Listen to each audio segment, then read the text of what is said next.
Welcome everyone to What the Fiction, where we are doing deep dive coverage of Tale of the Nine-Tailed. And I'm Marie Claire Gould, your host, and with me is Nat Fox. Hi, everyone. Thanks for joining us today. And today we are covering chapter 13 and 14 of Tale of the Nine-Tailed, the last sort of, I don't know, arc of this show. The penultimate two Penultimate. episodes. Yes, just before the climax and resolution and finale, we Yeah. are here to talk about maybe the two hardest episodes of the show so far. Yeah, uh, it was a lot to get through. And not because of necessarily they were bad, but it's just you kind of hit that little point where nothing's really happening. So kind of. I mean, stuff happened, but I mean, good stuff happened, good stuff happened. Yeah, we can't discount that. but The like a stuff. lot of like did you really have to write that plot stuff happen? Yeah. Not only like kind of writing yourself into a corner with like okay, we're at an impasse here, but also, yeah, I think it was just a little too soon for the plague stuff for me. So, Yeah, like we're using dramas to escape reality at this moment. We're using it to like think about other stuff and to mhm. like be comfortable with the fact that we are unable to have, you know, outside outdoor anything with populace, the way that we are able to hang out as much as we would have loved to have gotten together in person at some point during this year is virtually, and so like we are hiding from the world, and to have a plot that focuses on that is a little hard, so we're going to talk about that in a little bit. Yeah. Yeah. Let's get started into our a glorious PowerPoint presentation as always, because uh I'm in hell, you're in hell, and We're in so hell. the So we will meta the guide you meta through. of the PowerPoint presentation. And I guess they need a job now because, what's his name left. So grandpa's not working there anymore. I bet I Yeah. could get a job if I tried. I could apply for that. What's one You, thing that remains during a pandemic, really? yeah, you'd be very good at making Thank you. PowerPoint presentations for hell. Thanks. I'm just I'm just saying. All right, let's go on. We don't really like to be super braggy. Uh and there is an asterisk on this, but we're doing pretty good. Yeah, I think, you hit the mark on the head. And not only because the story is it's kind of fulfilling expectations in very drama ways, but at the same token, I think some of the stuff that we predicted in the past has really come to fruition. And it's I like validation. I don't get that very often in my life. So please take it when you can get it. Exactly. Yeah. we we don't miss part 2. Mhm. So, Snail Bride and Sinju's suggestions are what? Well, it doesn't seem like it even mattered, because it's not like they really have done anything, or maybe it's something that will come out later and we just haven't seen it. Yeah, it Um, might come later, but that's up for debate. yeah. Like, are we seeing some of the typical K drama concerns that we had early on in our deep dive about how K dramas work? Maybe. Mhm. Yeah. So, yeah, dropped plots, etc. Yeah, these are It'll things. happen. Yeah. The producer is Mr. Snail Husband reincarnated. Yes. I mean, that was an easy reveal too. I mean, she got to experience. I mean, you kind of knew it was happening when he came to her place and was like, "I'm dying." Yeah, it's like So horrible. She's like, "That's happening to me again." she's like, I was so mean to him. I wish I hadn't been mean to him. And Hmm. that's a I mean that's a they're saying something thematically with that. Like, sometimes you don't even know who the Hmm. person is that you're bashing, because you've closed yourself off from love, etc. Hmm. Yeah. Yeah. Is the elder's son Bok Gil important to the story? And I know that you said probably not in this slide. Could be, possibly. I mean, I mean, yeah, I actually think that it's used as a foreshadow to how they treat Liang, and mhm. that's why it was important. Yeah, they're repeating history. Yeah, yeah, yeah, But, yeah, yeah. that repetition of history, as we'll get into it later, it always has a point. There might be something deeper there that Hmm. we haven't really had revealed yet. So, Yeah, absolutely. Kill which darling? Yuri. No, it's still probably Lee wrong. yeah, I think Yuri got off pretty easy. She just joined up with Tidy and he needed somebody to drive him around. So she's been doing pretty good. She even got to visit her ex-boyfriend, kind of thing. But yeah, I get my spider senses are tingling about Lirong just because of a lot of the dialogue that they've inserted. And of course, they've actually set up everybody to be very self-sacrificial in this narrative. But we know And that Lirong has, very special episodes they just released outside of the actual yeah, show. And that just everybody was immediately like, oh, he's dead. He's gonna die. I hope they subvert expectations and all the good people live, and the snake Same. is either consumed by Gia and she becomes an immortal, or there's something in that they end up having a happy ending in the end. He deserves happiness. Yeah, Yeah. yeah. Will Li Young go to hell to save Jia once again?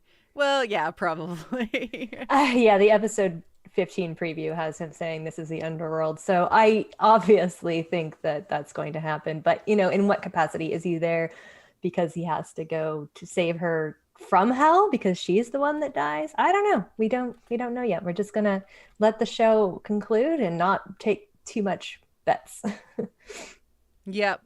Can you just confirm that you can hear us on the stream? I think people are reacting, so that's good. Mm-hmm. Okay, Awesome. good. Wonderful. Good, Thank you, everybody. good. All right, let's get going. All right, episode 13, another Imugi. And we've added in these categories because I like to change how Nat does things last minute. I added my own this time. I know. We all knew this was coming, but it still sucks, except for a little tiny bit of this episode. No, I think this episode is actually pretty good. I enjoyed yeah, it quite a bit. I'm just talking about sort of the points in the drama where the stakes are really on the table. Like we're really hitting the point where things will go yeah. bad. This is like the angst part of it, and also what I don't typically like about this period in a drama is, one of the characters of the main couple is like, I've got to take this into my own Own hands. hands. And it's like, I mean, there's reasons, which sometimes you don't even get reasons for why they would choose to do this. This is like, he doesn't trust that the Imugi can't hear him and things like that. But it's a very, like, I really hate this trope, this thing that happens. It's the point where like people like decide that the best solution is to stop communicating with the other party in the relationship, and then that causes even more complications. And it's typical of stuff like rom-coms, but it's almost baked into the drama genre in general, where you're going to have it happen no matter what the theme, or it's fantasy, it's sci-fi, it's modern. It's still always going to have your end of second act trial by separation. Yeah, exactly. And that they're separate or they're on different pages, and it always happens, and it's just like, at least The this moral one is to communicate more. Yeah, exactly. Like, at least this one, like, there's reasons. I just hate it when somebody just like decides to be like, I'm just not going to talk to you anymore. It's like, why? Yeah. After you spend all this time learning and doing these things and going through this wave pool of emotions and challenges and change and trials, and then suddenly you stop communicating, like, ugh. All right, let's get into what happens in the episode. There's a lot that happens in this episode. Did you want to cover it, or do you want me to? I can, yeah. So we can just talk about it, yeah. The reveal that the main Imugi was inside of Jia's body.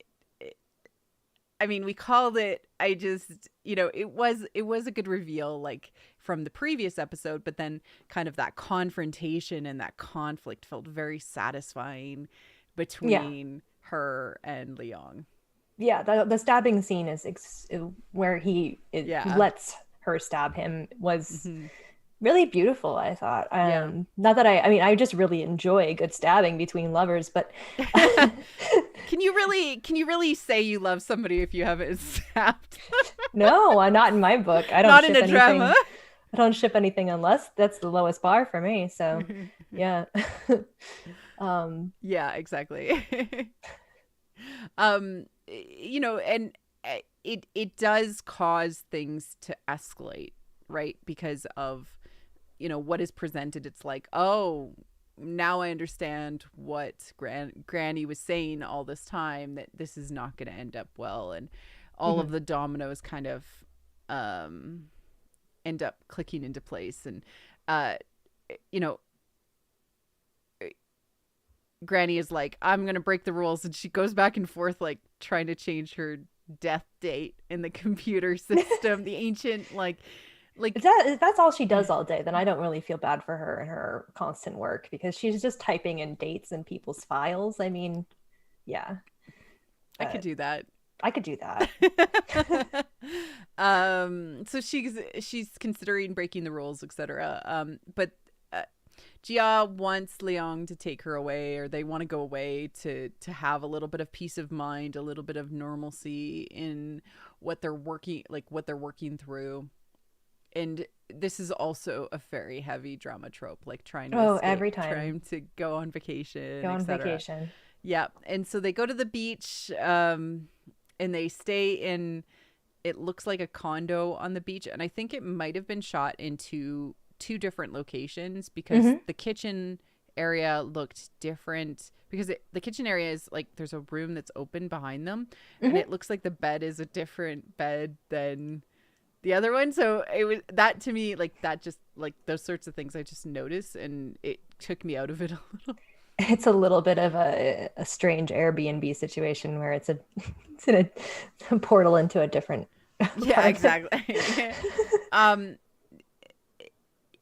they pretend to have like a A normal normal life. life, And like, but they're just a bickering couple. It's really funny. I guess he just always wanted to chew somebody out for coming home late. And yeah, I mean, it's a really cute scene. And I think it's great as a sort of levity moment after sort of the crisis point where Gia's completely, I mean, I think that's a horrifying thing to understand that your body is possessed and that you're dying of it.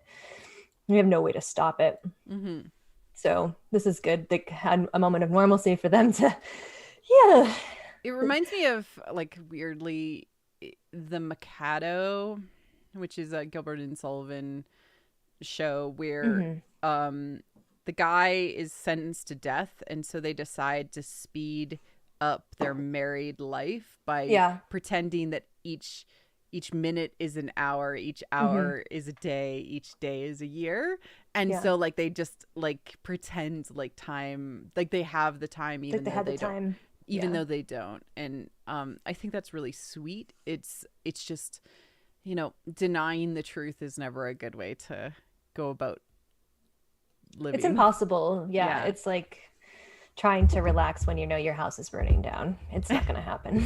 So that letter happens, and I think that it's appropriate. But at least they had. We kind of knew that they were going to have that thing where it's like, okay, well, we might die, so may as well. Yeah, and then they get it on because they married now. They're married. Yeah. Yeah. And like, that scene, it's, did we see more of it in the preview previously? Yeah. I mean, that's typical. I think one of the things that I read online was that Lee Dong-wook doesn't really do a lot of love scenes. He's notoriously very shy and sort of reserved. You wouldn't think so, but I mean, apparently this is the thing. I don't, if anybody is a Wookiee fan and knows better, just let me know.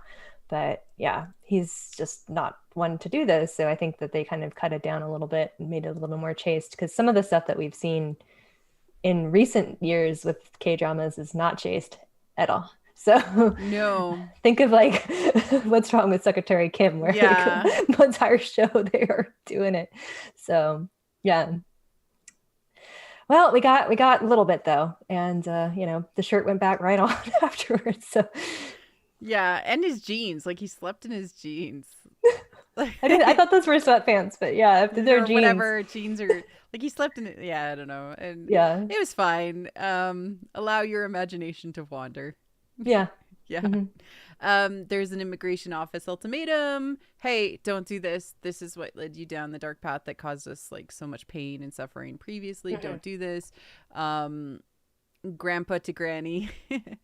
And she's still set on her way of action, and so I feel completely justified by making her on the villain sheet Yeah, like no, she's definitely previously. and I don't think she's one of those villains that's sort of like it's not like she's evil, but she's lawful, right? Hmm. And the lawful people are always difficult to deal with because of the fact that they have hardline rules about how things should work, and because they're responsible for the lives of thousands or many or whatever, not thousands, Hmm. all life apparently. Hmm. Um, so making the tough decisions is just sort of in her thing. And I actually empathize with her a lot after that scene when she's sitting outside, especially in episode 15, 14, where she's sitting outside smoking with Leon and Hmm. having that conversation. It's sort of like, that weight is heavy to be alone and to make those decisions and then to not be supported in them because your spouse is rightfully upset about the alienation that you've lost your humanity. Yeah. So Yeah. And we also learned a little bit in this episode that like she had given him his powers, yeah. etc. So like when he divorces her, he will lose all of that. Mm-hmm. And so there is a sacrifice that he is making by putting his foot down. He will lose his immortality. He will lose access to whatever powers that he has, but he's decided to use them to help Jia for now. Yeah. And Leong. Yeah. Yeah, I mean, I think that's a really good commentary on like, your life is empty if you don't have relationships with other people. Mm-hmm. And yeah, I think, I'm very proud of him for taking a stand after being, sort of the bullied husband trope for so many Yeah. years. Oh, I love him so much. He like the actor does such a good job of portraying him as a sweet man Hmm. and like just a caring individual. Terry tells Gia over the phone that the Zamoogie will reveal itself. You can't stop it. It's just Hmm. like, all right, evil guy, Okay, you're cool. monologuing. Gotta wear some more scarves. Yep. Put those long sleeves up. Yeah, exactly. Yeah. Um, we get the tree is collected by the evil CEO. And then it is collected by Grandpa, who brings it back to the immigration office. Terry infects the CEO with the plague and sends him to the cops. This was a little I mean, I understand kind of why they did it, but it was a little like, okay, where are you going? Why are you doing this? A little Yeah, bit. it was a little odd. I think some of this, I mean, we had that delay for production, so I kind of expected it to be a little bit smoother, but what I felt was like the editing of these two episodes, it looked like they had maybe cut a lot of stuff and then injected some other stuff to try and kind of make more sense, if that makes sense. Absolutely, yeah. Yeah, And it got a little frustrating at points. I definitely see why they took an extra week to like this is where they were at after they took some more time to Yeah, clean up the episodes. It's like, okay. it wasn't Um CGI. It was editing. yeah, it was definitely editing to try to make things tighter and clearer. Um Jia wants to go back to the city, so she writes that letter. And she knows she wants to spend some time with her parents because she doesn't have much time left. Mhm. Terry visits Lirong to bring him back from the dead, but he's like, "You're not really useful to me." And yeah, Yuri offers herself in exchange for Lirong's life, which I don't know. I felt very scared for the kid in the closet. Saying that was so sad. Yeah, Poor little boy. Yeah. he's traumatized. All of his ajumas and ajum like all of his like people, these supernatural creatures that are taking care of him are like Yeah. disappearing. Who so his like and also he kind of just he very tragically ended in his last life, so I it's gonna know. happen again. No, don't do that to the child. You can't. No, they won't do that to a child. But man, does that my like biological stuff is like Save him, protect him. Somebody wash his clothes, feed him an actual meal. Stop feeding him cereal. Come Yeah. on. A kid cannot live on toys alone, and you should Hmm. not give a kid a credit card. We'll get to that. We'll talk about Oh, Dudley wrong later. oh my God. um, Yuri is now bound to service to Terry, who basically is just had her do what Lee Rong was doing. He just needs a driver. I He guess just they all needs, just, if you're cool, you need a driver. I mean, yeah. So she goes and stops by the veterinary clinic to break up with her boyfriend, who he just is just so Shinju's, heartbroken. the, God, that was so crushing. Yeah, Played it so well. absolutely. I'm so proud of that actor. He really does have the energy of a puppy, and he got kicked really hard. Yeah, exactly. And then the team gets together to try and come up with a plan, which is actually a trick. Hmm. And everyone's like, "Where's the boy?" And Lee Rong's like, "He'll be happy. He won't leave the house. It's okay." I don't know. Did he go out and buy those himself? That's my question. I feel Did like he he? had them like delivered, you Yeah. know. Yeah. And if they were my kids, you just give them an iPad and they're happy. So Hmm. I don't know. He'd be fine. There's a lot of money going around these foxes. Uh the reveal that the sword of the king of the underworld, it's like Hmm. a wooden knife, can slay sins. And Hmm. they suspect that the fortune teller from the Korean folk village has it. But he's no longer around. He comes in Shows and up when he out. wants to. He's one of the kings of the underworld. They suspect there are 10 of Hmm. them, which is kind of cool. But not there. It would have been cool if he was there, but it's actually even cooler that he wasn't there. And they like, It felt a little bit bloodless. It was like, okay, we're gonna go find this guy. Oh, he just doesn't show up unless he wants to. And it's like, yeah, we established that earlier in the show, but I yeah, guess you can't always get what you want. But yeah. yeah. It was. I felt like it was a neat way to handle it. Like Hmm. sometimes, like the assumption that you can always get the supernatural doodad is not Everything always has been true. super easy Yeah, considering the show has been a progression of things, just easy wins, you know? yeah, So it's good to have a little bit of a loss. And I think that we're heading towards that with the climax as well. So, yeah. Like the only comparison I can kind of make it to this is like Buffy. They would hmm, always be able to find the supernatural doodad, yeah, you know, absolutely. and this they didn't, so they came up with a different bad plan.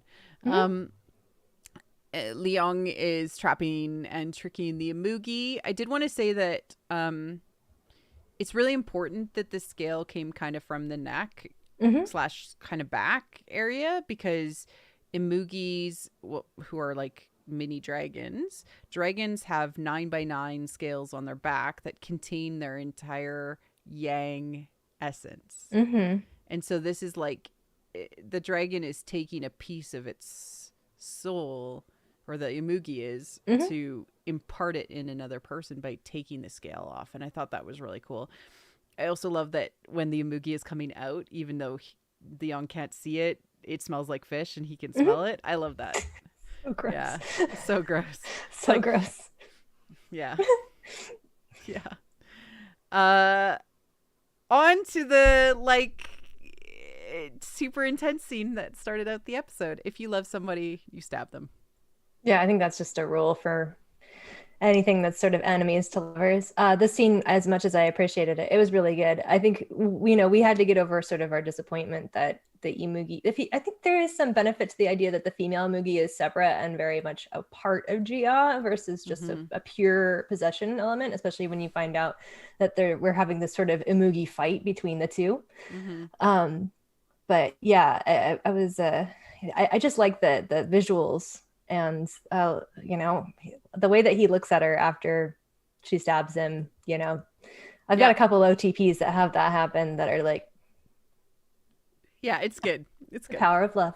Yeah. Yeah. And I like that the rings Hmm. were overlapping too. Yeah. It was a very powerful moment. And if they love you back, they'll accept being Yeah. stabbed. Yeah. It's like I messed up, so I deserved it. which I mean, I'm not saying people should say that they deserve to be stabbed, but that's a better reaction than, getting really upset and breaking up. Um, but, or, in this case, it worked as a strategy that he employed to get the Imugi Yeah. to Yeah. pull back. He understood that her love of him was stronger than the Amugi in this moment, and also Exactly, it was a test. It helped him understand her limits, that she Mm-hmm. wasn't, all powerful because of being split. There's a lot going on here from like an alchemical perspective, and I'm wondering if it'll come to fulfillment at Mm-hmm. all. I hope it does. I hope all this groundwork and all of these things come to fruition. Yep, we hope, when we also always approach these things with a healthy dose of reality, which is it could also honestly deflate, and it would be expected versus, I mean, we can be pleasantly surprised by a deeper symbolism to things. Yeah, But exactly. yeah, Let's just take a moment to appreciate sex I think on it the was beach. pretty. I would think. How would you rate this out of 10 in terms of drama kisses and drama scenes that you've seen? I feel We've got a bar set high by other ones too. Lost So Romance has like surpassed so many. Taiwanese dramas definitely They go hard. They go hard. Yeah. It was decent. It was like maybe a 7. Yeah. Yeah, I would say I'd Yeah. probably give it about 6.5. So, I mean, I just love watching Lee Dong Wook kiss, but like, I could have used a longer. I mean, at least some lead up to. I mean, they just go straight to bed, and I don't know. Yeah. I like it when there's like there's this scene at the end of Bromance, like when they're all married, they basically kiss down a hallway, Hmm. and like they're like I know that they're in a particular mindset, but that maybe would have caused more desperation. They could have gotten that, and then we could have gotten a few more like moments, but Yeah. yeah. And I think that's probably the biggest part of this, right? Is that they've gone from being sort of just, it happened in The King too. It's why I kind of like, because I'm an angst Mm, junkie. So I need to have some serious conflict between people. I need to mm-hmm. have some some potential chemistry happening so that, when it feels earned, right? And I'm not Mm-hmm. saying this doesn't feel earned, but it's like watching people that are married have their, their vacation, which adults do, and that's fine, but it's just, yeah, it's like there is the aspect of angst where it's like, yeah, we could die, and we might not ever see each other again, so we should. But they probably should have amped up the scene a little bit to allow us to feel that, and then I feel like the resolution the next morning of her like, no, I need to go back and I need to get the most out of my life while I still have it, would have been more earned than. Yeah, active seduction, because I mean, he's a nine-tailed Mm-hmm. fox, he's supposed to be a seducer, and everything so far has just them being very comedically cute, which Yeah, is like, like yes, awesome, but high like, school dating, cute, like yeah. Twilight. Yeah. Oh, But you're right. Oh God, this is why. Oh, me, I mean, yeah, right? you're right. Yeah. There's no kabedons in this one because that's the hand wall Mm-hmm. thing. Because I mean, you don't. Yeah, It's fine. yeah, It's it's fine. fine. It's fine. We're We fine. enjoyed it. Yeah, it was good. It was good for the screenshots at least. We have high standards now. Thanks, Lost Romance. Thanks, Lost Romance. All right.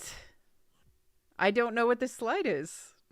What This is one, this slide? Yeah, I'm I small. I And just took her powerless. dialogue when she was on the beach because I thought that was kind of a nice moment. I know it's a K-drama trope from, Mm, the always have a beach scene and there's never anybody else on the beach and they're always and then the back hug and the sharing the coat and everything like that.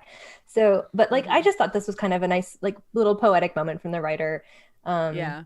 and I think, that's good, especially if this is a like kind of a prelude to one of them dying, which I imagine it is, then it adds a lot more. I don't know. It definitely feels a little bit more weighty then, but Yeah. especially if it's going to be, it feels like a voiceover, we had this time together. Like I feel like if she doesn't save him somehow before the end, it's actually like letting us down with some of the earlier I agree. conversations I and think things like that. So my hope is that she somehow figures out everything that's going on and is able to be given the information to change the fate of both of them mhm. and in some ways redeem everything that has happened. Yeah, I think that's exactly where they're going. And the previews for Mm-hmm. episode 15 seem to indicate that. I mean, you never know with previews because they do try to misdirect and mislead quite a bit. Mm-hmm. But my understanding of it is that, she's you have these two powerful figures. She will be the one that actually, by her own merits, does her thing. And I think a lot of that comes from the fact that she is in contact with this Zamoogie that doesn't want to die, but also wants to get rid of probably the other one. Um, so Yeah, did you get that impression? And we'll go into it in 14 because I think that mhm, that mirror scene was really, really important. yeah. But do you think that they're actually separate? Like they're actually two? I do think that they have distinct personalities and that they do have now they probably have this specific. I mean, the Tardy is like a very toxic being because I don't think he has intention. He said like he keeps Mm-hmm. saying that he wants a heart or her heart. And Mm-hmm. it means I think also that he wants that part of himself that's within her, that it has more of Mm-hmm. a feeling function than a thinking function. Like it's almost like they have like Mm-hmm. specific parts of the psyche split between each other. So yeah, Yeah. because she's motivated by, I mean, I call her she, because I mean, even Li Rang calls her a female Amugi, right? Mm-hmm. Like, she is motivated by revenge against Leon for taking the position as, Mm-hmm. mountain god. Um, and that isn't really Tari's motivation. Tari is more, Just like bringing the world destruction and pain because he is growing so fast and aging so fast. Like he wants to get everything that he wants. He does want to be immortal, right? he wants Like to be immortal. he wants Yeah. to be immortal and he wants to live and he wants a heart and he wants to be whole. I think that that's maybe the summary of Mhm. where he's at. But yeah, the one that's in Gia is definitely different, and to me that is Dark Union, what they're showing us, right? Like, and Exactly. and It and is. the most satisfying ending for me would be if Gia was able to consume Mhm. and take the power within her and actually own it and be like a supernatural being herself. An assimilation. Yeah, Yeah. An yeah, ascension, an too. An ascension. ascension is really important in monster husband stories. Yeah. Like that's the Eros and Psyche myth, right? She goes to the Mm-hmm. trials in order to ascend to godhood because that is how she's able to stay with her immortal lover. I mean, it would be really cool if we actually saw that she was able to transform and become a dragon, because Mhm. then it's like she was also able to ascend past what the Amugi represented. Yeah, instead of being a Yeah. curse that she's afflicted with, it now becomes a source point of power, which I think would be great. And then they'd both be like immortal beings, which would be Hmm. really cool. Yeah, and we could ask the question again that we have before in other dramas that we love. What does the child of a fox and a dragon look like? Yeah. Thanks, Eternal Love. Thank Okay. you, Eternal Love. Yeah. It looks like a dumpling. Hmm. Rice Okay. ball. Baby Fox Angst. They Yeah, do I thought that scene so was really good. much. They do so much with so little time with these two. Hmm. They do so much. And I watched the behind the scenes. It was like they were like recording it while they were recording episode 13 and 14, I think. Hmm. Um maybe 14, because she had her hair the same way, and they were like going behind the scenes and talking about stuff, and they were so cute, like complimenting each other about the scenes that they had just Oh, I need to had. watch this. It was so cute. They were adorable. And like the actress who plays Yuri, I forget her name, but she kept on talking about behind the scenes production stuff.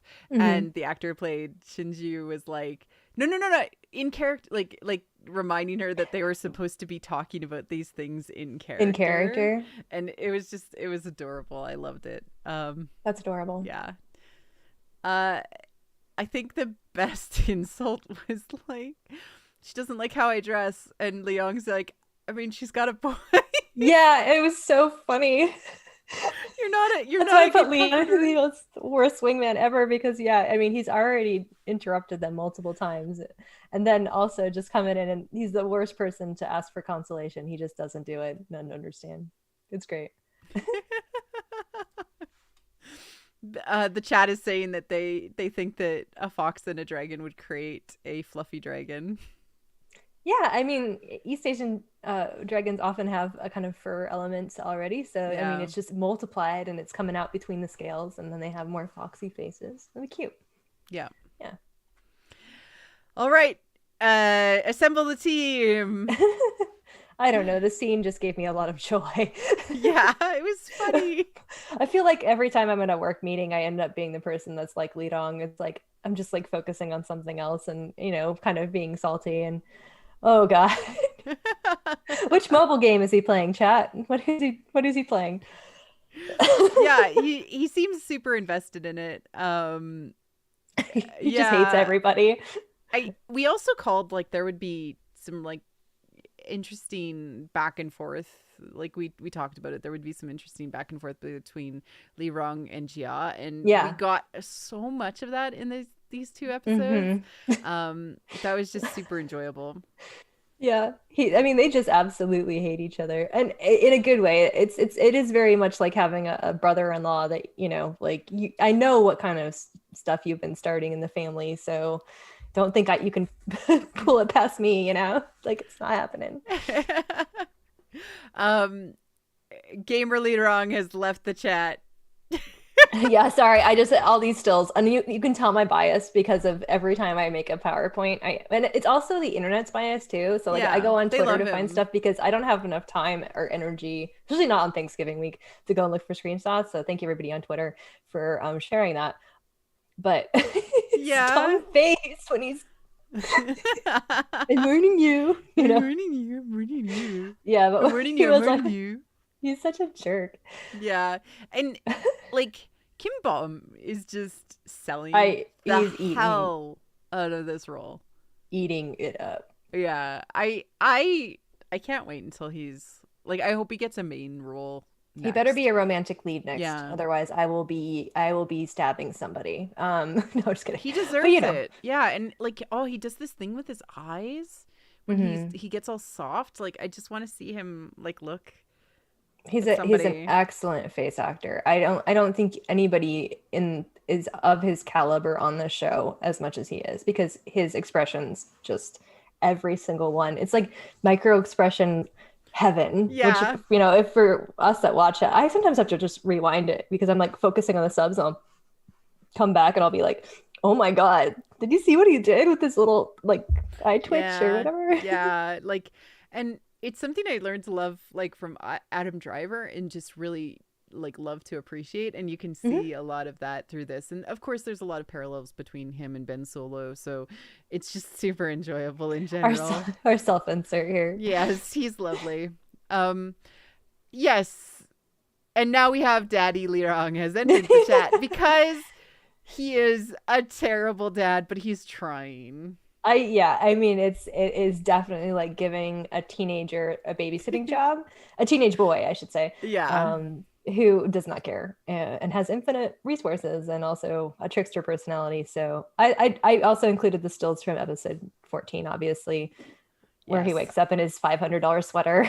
It was on the I follow a K-drama Twitter for fashion, and they were like, "This is how much this sweater costs," and it's Oh covered in God, stickers. it's covered in stickers, and there's even ones on his knee, which I was like his knees, each of them. It's just Um, completely as like covered. somebody who has experienced having stickers put on me while I'm having a nap, Mhm. this felt so real. Also, like when it's in episode 14, but when Liron tries to go to the bathroom and the kid like wants Oh to yeah, follow, yeah, like yeah. it was so good. It was just so good. Yeah. Get him an iPad next time. He really won't want to leave the house. Yeah, he won't even talk to you. He won't like Yeah. be able to escape interaction at all costs. Yeah, exactly. Exactly. All right. Divorce happens. I just wanted to touch on these guys for a moment because I do think it's there's sort of like all I think it's really amazing for me to see equal justice paid for all of the secondary relationships in the show, and Mm-hmm. even something where it's like an older couple like this. But I particularly like how we talked about earlier, how like Talupa's treated not only sort of as a villain because of her extreme mores, but also as somebody that's ultimately sympathetic because she's even though she's kind of a jerk and she's mean and Mm-hmm. she's unmovable. Mm-hmm. When she does move, or when she does feel empathy or pain, you can tell. And I Mm-hmm. thought that was just really great, especially the scene where she goes and she holds on to the ashes of, I'm assuming Yeah. they're the ashes of her son. Yeah, it was something to do with her Yeah. son. Yeah. Yeah. And like they've what I've really loved about this show, and it is highlighted in both this and Yuri and Shinju's relationship, this relationship and Shinju's and Yuri's, is that all of these are believable. You know, even with Nuanced. yeah, nuanced and believable, and they've done the work through the show to show the complexity of those relationships, and that actions are justifiable, and it's not just for the sake of whatever, right? I I I really do appreciate that, because secondary plots, secondary characters, and secondary relationships help also tie in thematically into the show, Yeah. and really do uplift the overall story. Yeah. I mean, they're effectively the parents of the show, because we do have Gia's parents, but they were missing. Leon Mm-hmm. doesn't have parents. These are Leon's parents. And Yeah. even the way that they talk about him and the way that they have this conversation about it, it's just so Mm-hmm. expressly exactly what happened to their child.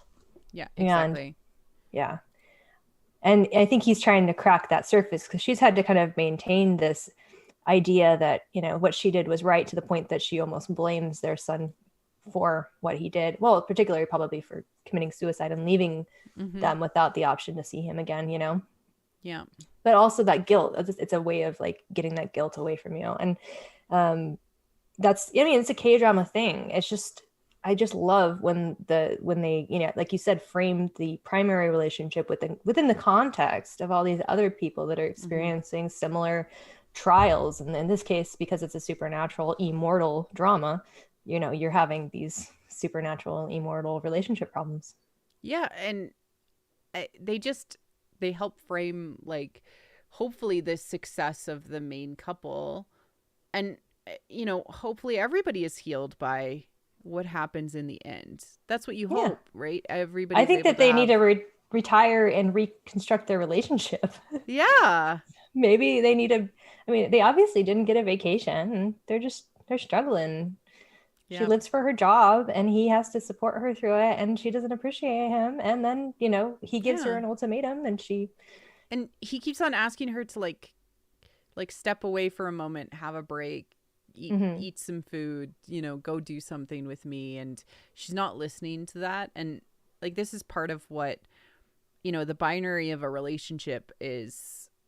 Part of it is sacrificing to the relationship, that you are able Yeah. to give of yourself to the relationship, and it's definitely one-sided at this time. Yeah, you have to show vulnerability, and you have Mm-hmm. to have the capacity for advancement and growth. You can't just stay stuck in the mud. Otherwise, Mm-hmm. your relationship is doomed. And this one has been for some time. Let's see if she changes. I think it would be really cool to see a redemption arc for Granny, Like, I think she kind of Yeah. needs one.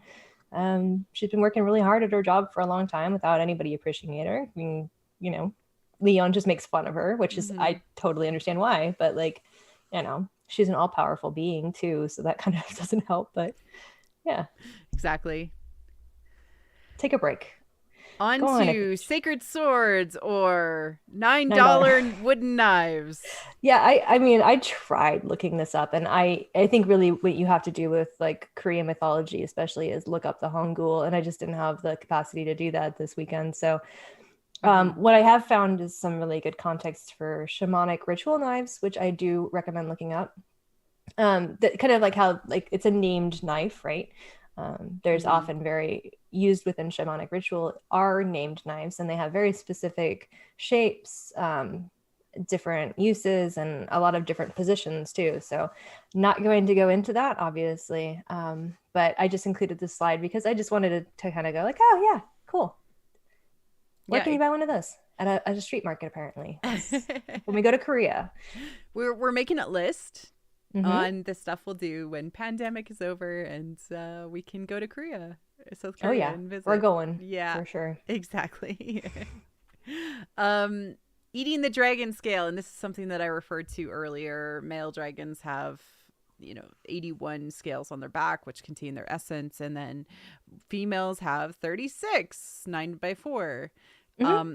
I don't know what that means just yet, but I do think that the dragon scale is tied to, or sorry, the Imugi scale is tied to the dragon scale Mm-hmm. from an essence perspective. And that's how the essence is transferred. Yeah, and even in like I guess some mythology, there's things around the scale removal and stuff like that. Mm-hmm. Or the horns. The horns are also extremely important.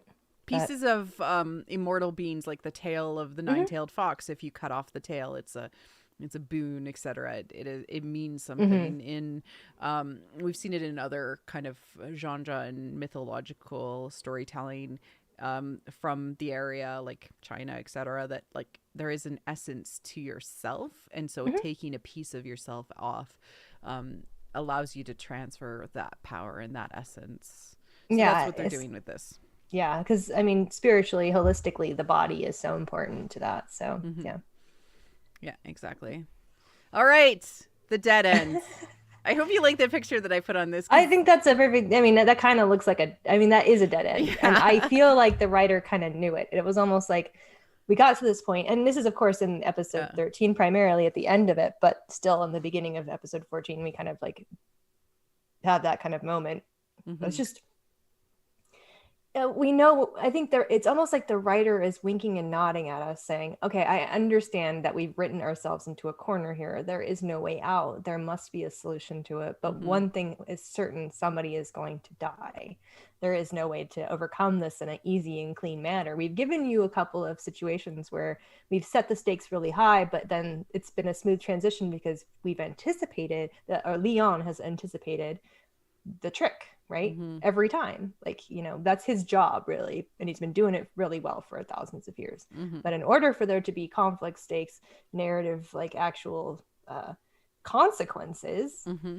we know that it's going to happen. And now everybody's competing to be the one that Yeah. takes the fall. So silly. It's like, I'm going to die first. I'm going to die for you. No, I'm going to die for you. I'm going to Everybody's gonna kill die. you. And like, oh my gosh. Oh my... It feels very, like if they went that way, they could have obviously go for something that's more Romeo and Juliet or tragic, like everybody dies. But No, again, but that's not yeah. the story that they're telling us, And I still think if they're trying to lean into Twilight, everybody Mhm. might end up happy.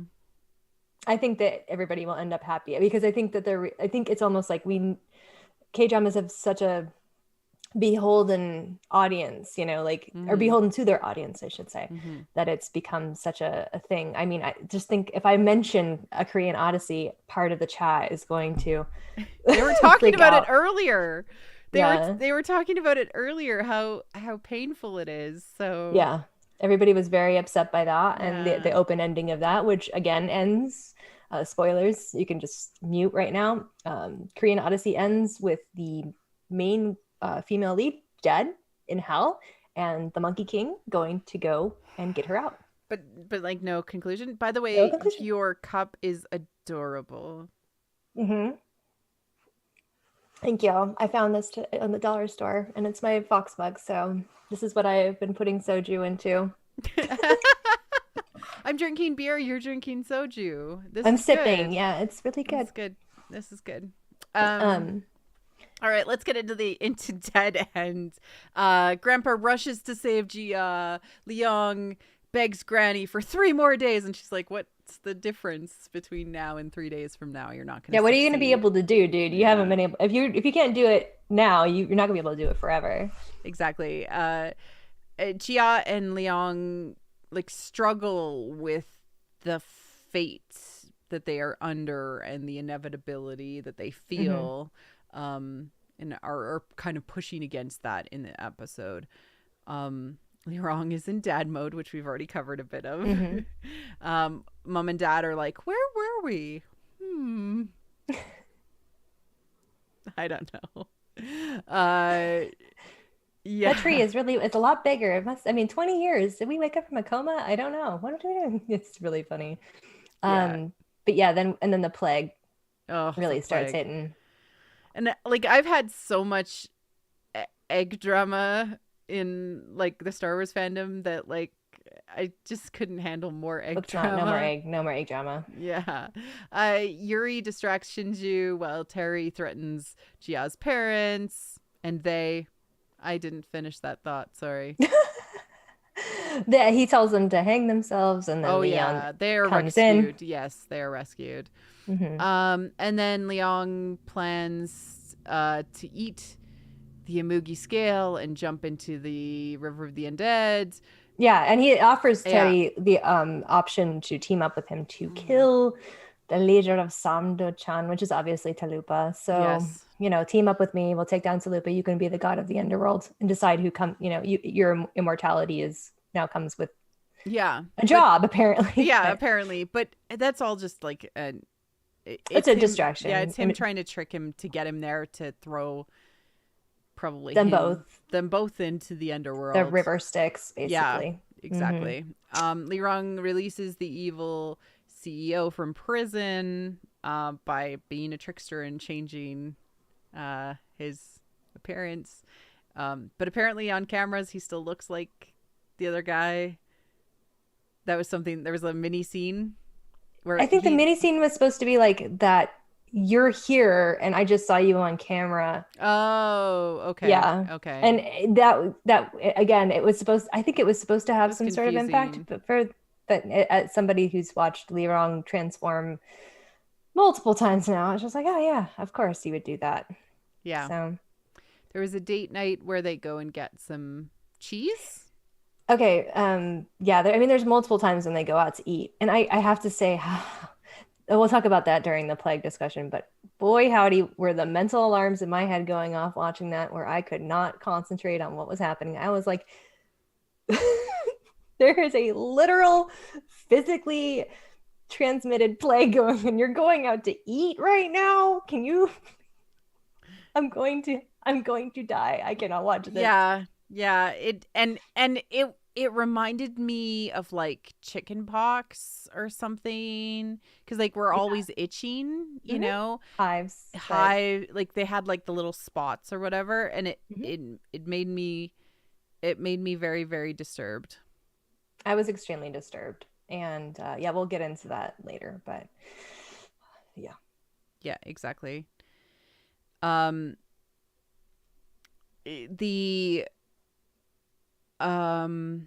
date night we had, which you focused on that. The Li Yong wants to kill himself, Jia wants to kill herself, and Li Rong has different plans to kill Jia. He wants to save everybody, and I guess he wants to. He said the words "protect her," and then we have that cliffhanger episode where the CEO points the gun at Jia and then shoots her. We saw the preview for episode 15. We know she ain't going nowhere unless she actually is dead and she's in the underworld. Who knows? I don't know.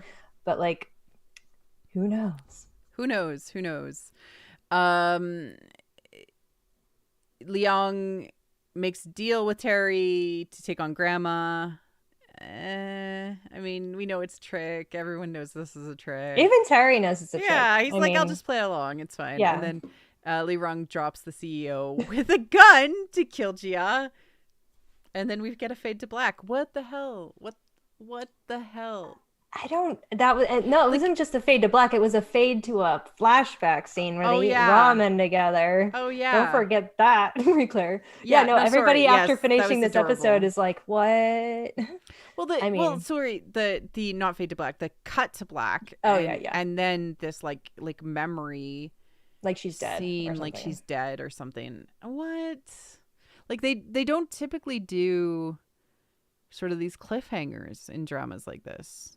Like not like this. It feels like a buying time kind of situation, or at least maybe just doing that. Like, I don't know. I really honestly don't know. I think it might be a little bit exploitative at this point. And I know that happens quite often in dramas where it's like, oh yeah, the cliffhanger, it's going to be immediately nuked next episode because we can do it.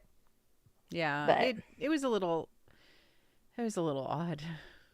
Yeah, just cognitive dissonance was my theme for this episode. I should have put that in the cognitive dissonance. I just don't know I don't know how to feel right now. The scene was, the CEO walks up to Liang's apartment and is catches Gia in the moment in the living room, and then pulls out a gun, and it's a cut to black, and then Mhm. it Oh, ends. no, it's Yeah. after like 3 shots are fired too, the sound effect. Oh yeah, there was the sound effects too. Yeah. So yeah. And then I mean, I always go along with the episode preview that's there because it's like, okay, yeah, we know this is getting deflated in 2 seconds as soon as they re-show this. But like somebody's hands are, I think it's the CEO's hands are covered in blood, and yeah, I don't know. She talks to Li Rong at some point. I mean, it's probably that the Amugi saves her or something. Yeah. Mm-hmm. Yeah. Speaking of Amugis and mirrors, yeah, I'm looking at the snake in the mirror and asking her why she got to be this crazy person. Yeah, I mean, it's a very interesting. I think they did a good job with that in terms of the framing, and of course Joboa's acting is really good. I think she does a good job, especially when she plays crazy. Yeah, just break it out, girl. Just let it all go. But yeah, I like how she was like very understanding of her situation and actively negotiating and manipulating this thing that's inside of her. She's not taking it she's not taking it lying down. She had her moment of despair, but now she's in fighting mode, and I think that's positive because that's what we want to see, right? We want to see her be able to rescue herself and the one she loves. So yeah, right? Exactly. Yeah, no, I really did love the I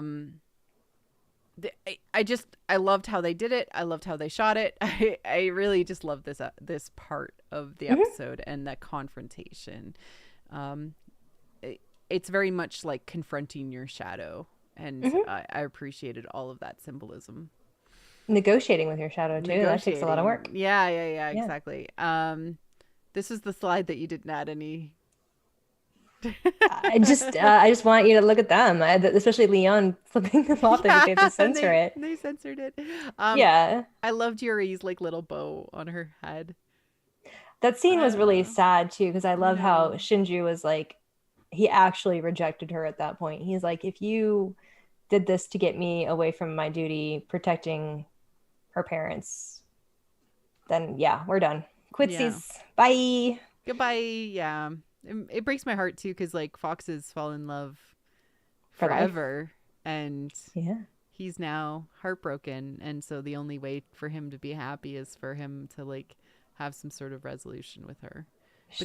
They're definitely, I mean, he already was going to propose marriage to her. I think it will happen. They're going to have little fox babies, and it'll be so cute. Yes. And they're going to adopt little Blackie. Yeah. Oh yeah. Suho. Sorry. Yeah. I just want her to grow up a little bit more. She has to be an independent, Yeah. Which also makes me afraid for Li Rong's life. So fair. All right. Let's talk about the plague. All right. This is where I had a little micromaz shouju in there. We're gonna get some more. Mm-hmm. We're gonna put some in the cup and talk about the plague subplot. Why? I mean, I know that South Korea has done a great job of managing COVID to the point now where they're, not having new cases and public stuff is kind of resuming.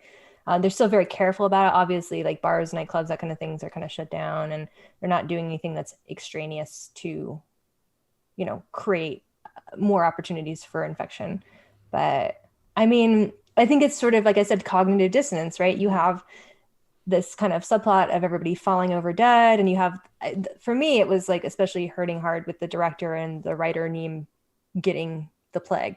Like I felt like, yeah, that's a great opportunity to kind of show that it can affect people that you love, and you don't know who is going to get hit by it, but they didn't like go down immediately or just die on the street like a lot of people did. And then also like the amount of like insecure, I mean, like, I guess just like the other guy that is in the group, the team, being like, okay, well, if I would have already gotten it. And then he's just like, I'm going to hang out and nurse you back to health. And it's just like, No, Okay, you're not sick yet. Like, go in quarantine, dude. Like, I'm okay. Yeah, exactly. I'm yeah. okay with all like the supernatural beings and Gia, especially. I mean, even though she's not really a supernatural being, but you know, the movie would probably protect She's her from being that. protected, Yeah. right? Yeah. So I'm fine with them not social distancing, but nobody social distances. And you know, Yeah. Snowbright even has her restaurant still open. Come on, woman, get your stuff together. Yeah. I did like I did do some like mythological and folklore research in Mhm. this, and there's several instances where the dragon of the East Sea Mhm. um it actually goes and beats the crap out of the god of smallpox. Oh, okay. So there is kind of like a like, especially like because it was like a pock like thing. Smallpox doesn't It look like feels like a that. pox. It Yeah. feels like a pox. I was like, there's maybe something going on here with this. Historically, it's been such a thing that's devastated so many Mhm. throughout, like um, East Asian cultures in general have had those periods, especially, you know, like not just that, but like famine and, you know, in general, like Yeah. that's why something like Kingdom hits really well because, like, from a historical perspective, the the illness spreading very quickly, rapidly, and unmanaged, especially kind of Mhm. with the sanitary conditions of a historical period, Mhm. is just, yeah, that's what happened. And so it makes sense in a historical context. And of course, a mythological creature would have that capacity. Yeah. But, you know, there's also, this is a fully fledged creature that has the power of suggestion. So you could Yeah. obviously, instead of writing in the plague thing, you could write in the mass suggestion thing, which Which they already did once. which they Like, did once. It yeah. has a perfect setup. So, you know, just like Death Note style, going on TV, telling people to kill themselves. You know, not horrible. I mean, it's horrible, but like not as bad as watching a Too plague real. happen. And yeah, And but not, but watching a plague happen again with the dissonance mhm. of nobody reacting to it, like maybe that Yeah. things were shot out of sequence or they decided to go hard on it. I don't Yeah, I don't know. I don't know. And know. then on top of that, the whole like, if you don't spit out this egg that is now growing in your body, the baby emugi inside of your body will eat your organs. Yeah. I mean, it's a cool effect Oh, and it looks scary, but you know, like, can you think that one through? oh God! It was just so bad. Okay. So yeah, I included a little steak with a cute little face in it so that you could just imagine that like running around in your insides. Cool. No. My question Cool. is, are all these Mhm. emugis like now emugis? Because like everybody's infected, I so don't know. there's The- like, I was hoping actually when I saw that kind of thing happen that he was actually, or he, like, the Amugi was actually trying to spread its life essence through the population in oh, order to kind of like remain. a super Horcrux. Yeah, That'd that been would be cool. cool. Yeah, But it's not that. It's that'd be just we had cooler. this effect and it's pretty cool. Him spitting The egg. up a bloody egg. Yeah. And you know, eggs in a lot of different mythologies. Obviously, we're not going to go into that. You've already survived enough egg discourse, but uh, yeah, it's very like horror based too. It's like, you know, being Mm. impregnated with an egg, I mean, alien that's kind of style. like what happens, right, with this plague. It's a little like that. That makes me question whether I know that the original Mugi was male, but now there's like all of these feminine qualities that are we're getting with the Mhm. Mugi on Jia's side. So it's like, what is going on? How intentional is that? Is my question. I don't know. I don't I don't know. know. Mm. Huh? We kind of All reached that right, point. someone is going to die. I really hope not, but Temporarily, right? yeah, Temporarily. yeah. The scene where they eat the ramen together. You have to have a ramen scene. It's contractually obligated if you Yeah. have a K-drama. And they hadn't eaten ramen before, And I so like that he shows up. Like she's like, "Oh no, it's raining," and it's like the reason it's raining is because he showed up. Like that. That was yeah, cute. That was it rains. that was adorable. People are saying that it's like a parallel world. I think, or like maybe it's heaven or something. Hmm. I thought honestly that this was a flashback to when they were going through their sort of dating period. but maybe not because they're in this love mode that really wasn't there before. So Yeah, I think this is her imagination. it's what you see before you die. I don't Yeah, know. I think this is her happy spot. Happy place. Yeah. Yeah. It was a cute scene. Mm-hmm. But again, it's really cute. I don't see any. There's not a lot of sexy. There's not a lot of cute, but not a lot of sexy. High school. High school. All right, let's talk about self-sacrifice watch. Oh, All right, everybody, press F in the chat for who you think is gonna die. What's your bet on Marie Claire?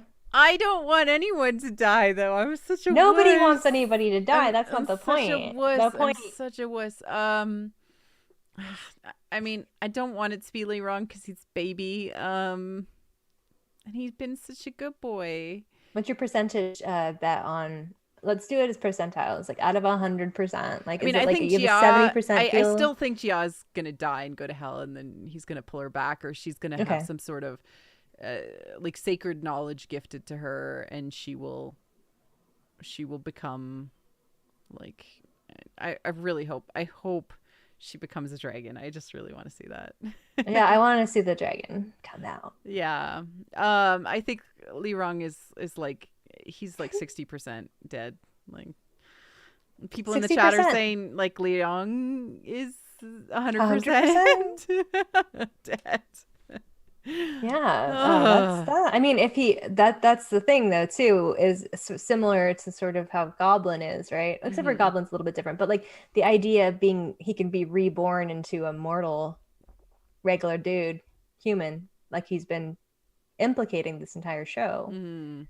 That might make sense. I mean, that would be a solid ending too, right? But then they would still miss each other because she would live her life, and then they'd have to hope that they were reincarnated together. And yeah, that's the interesting part, is that the preview to episode 15 says, "I will wait for you like you waited for me." Mr. I could sit here for 24 years.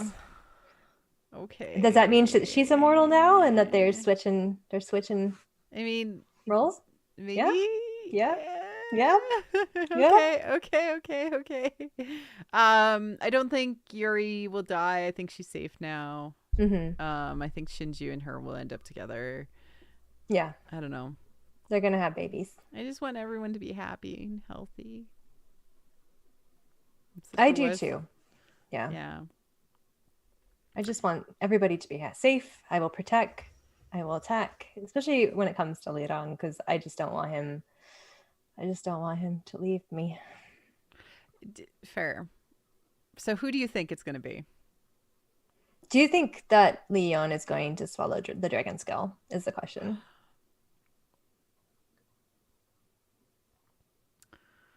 Oh. I feel like something's going to interrupt it.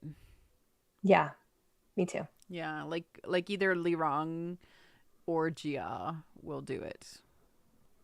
Well, Gia really couldn't. It wouldn't really matter if she swallowed it, right? Because that's part of her. The whole point. I know. But, or she'll take it from him. That would make sense. But you think Li Rong would swallow the Zamoogie? Yeah. For his brother, I think so too. Yeah. I have a bad feeling about this. Yeah. To quote my least favorite film franchise. But yeah, I definitely think Terry has a plan for whatever's going on there. It's a no-win scenario from his point of view. But you know, I would really be curious to see what Leon, or like not Leon, obviously, but Lee Dong-wook would look like acting as the Zamoogie. That would be kind of hot. Got your Spider-Man 3, Venom possession moment. Yeah, I mean they've teased that that's like the end plan, so it would be cool to actually see Leon, in that role, like as both mountain god and evil at the same time.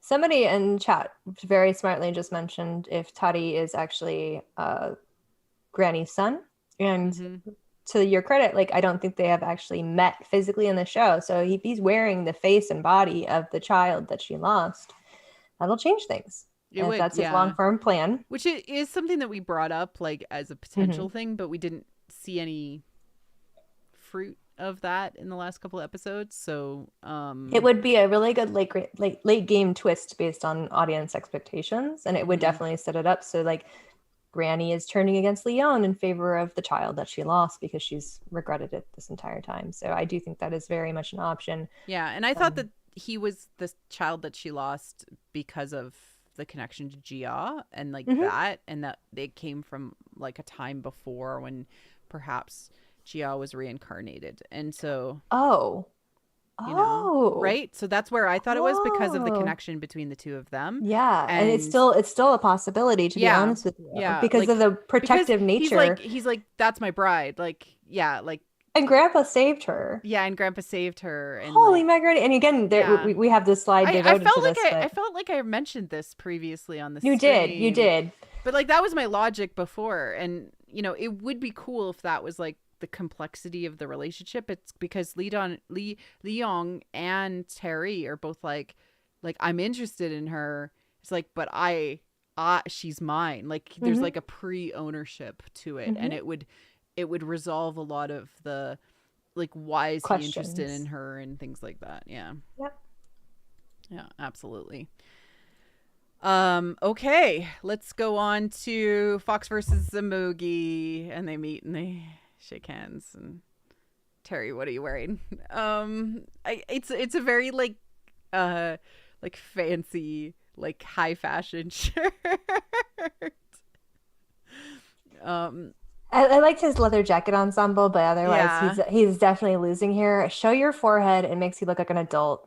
Okay. Yeah, you look like a baby. You look like a baby. You're not going to earn a 29-year-old woman's heart that way. I'm sorry. I know. It's not going to happen.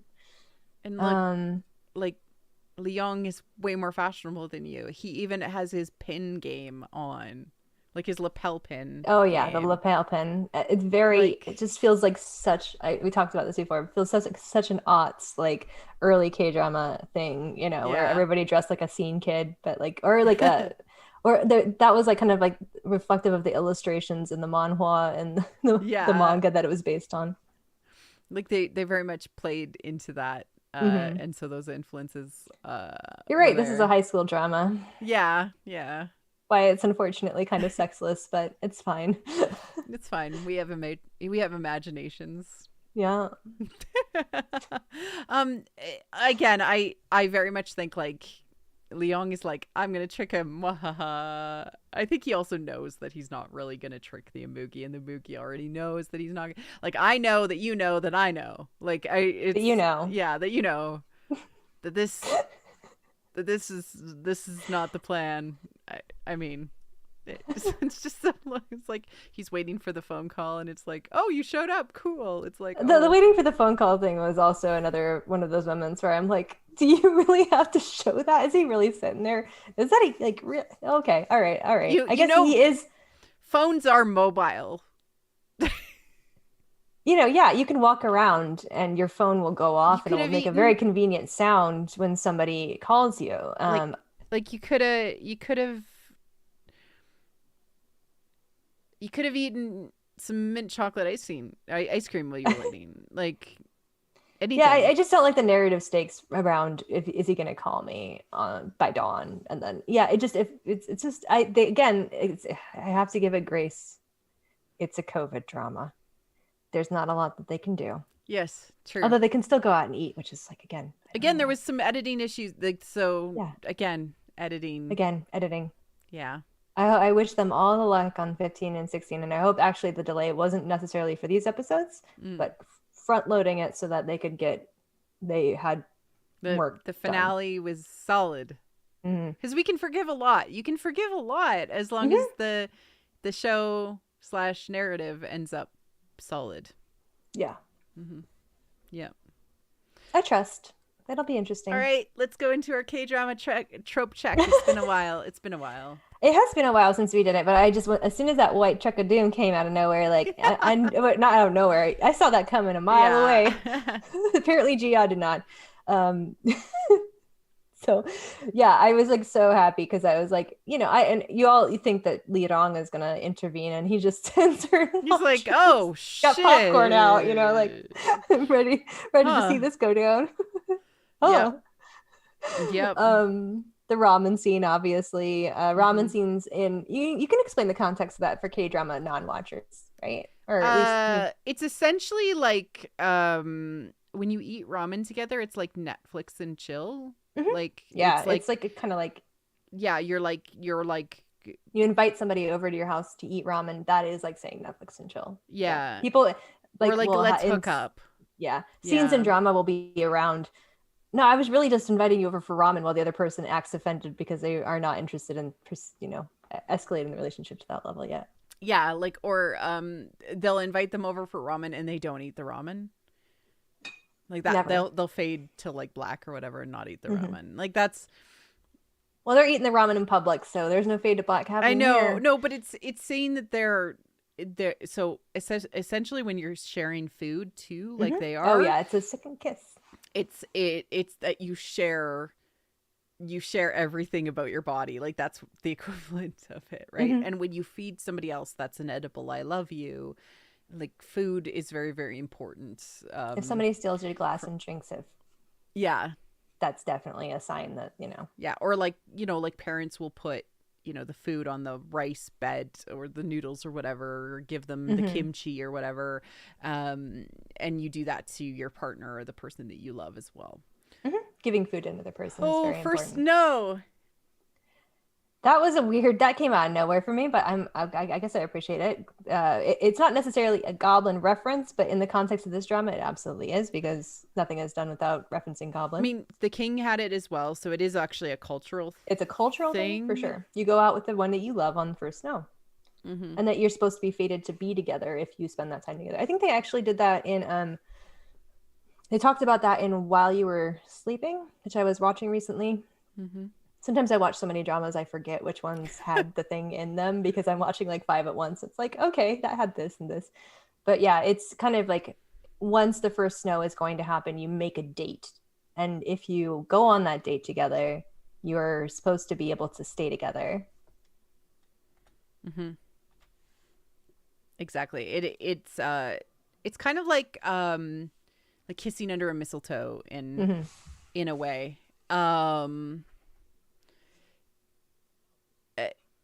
the umbrella sharing, of course, which is, like I shelter Mm-hmm. you from the storm. And of course, it has the double meaning from a Fox of the Nine Tails perspective because of the rain happening when they're in love and are married, Getting etc. married. Yeah, Mm-hmm. getting married. Sponsored by Samsung. Yeah, I think what maybe people don't always know, and I learned this about like getting into K-pop, is that absolutely no Apple products. Yeah. It's all Samsung all the time, and they've definitely been showing off the Samsung tech in this. Yeah. It's all about the flip phones nowadays. We're We back to that era again. we had the beach scene, which was it's like obligated in the contracts Hmm. of all the actors. We also um PPL. Product placement. Oh yeah, yeah, yeah, yeah. That's how people acronymed it online for some reason. I don't know what the L stands for unless it's the placement part of it, but PPL, and it increases as episodes go on and as they run Mm-hmm. out of money, and it's very apparent in this. And Yeah, I have a whole slide devoted to it. We'll talk about it, but yeah. Voiceover. We had a little bit of that, especially when they are in a dramatic, tense, like they can't resolve this right now moment. especially if somebody's Yeah. going to die, that's usually what happens. They'll have a Mm-hmm. voiceover scene where they're talking about what they were unable to do and what they wanted to do and their regrets because, they're Mm-hmm. dead. Yep. Sharing one coat, or the back hug combo. We got that on the beach, so that was a Hmm. double whammy. The pinky swear. So this is a specific thing. So what they do is they cross pinkies. They put it together and then they seal with a kiss or a promise. It's Hmm. the thumb seal. That's how pinky swears happen in dramas. Hmm. which is cool. And there's so many more. There's so many more, like eating chicken, especially for Studio Dragon, is like a massive thing. I'm really surprised they didn't have barbecue olive chicken in this. That would have been a massive callback to they do have Goblin. that cafe with the cheesy stuff and tteokbokki, which I really want to get tteokbokki. I don't remember tteokbokki. I can never pronounce the it's very hard, but just again, we're just two white girls. We didn't study Korean, so we're trying. Yeah, I'm working on like saying water, which is bul, and it's hard because my mouth doesn't create those sounds very often. So, trying.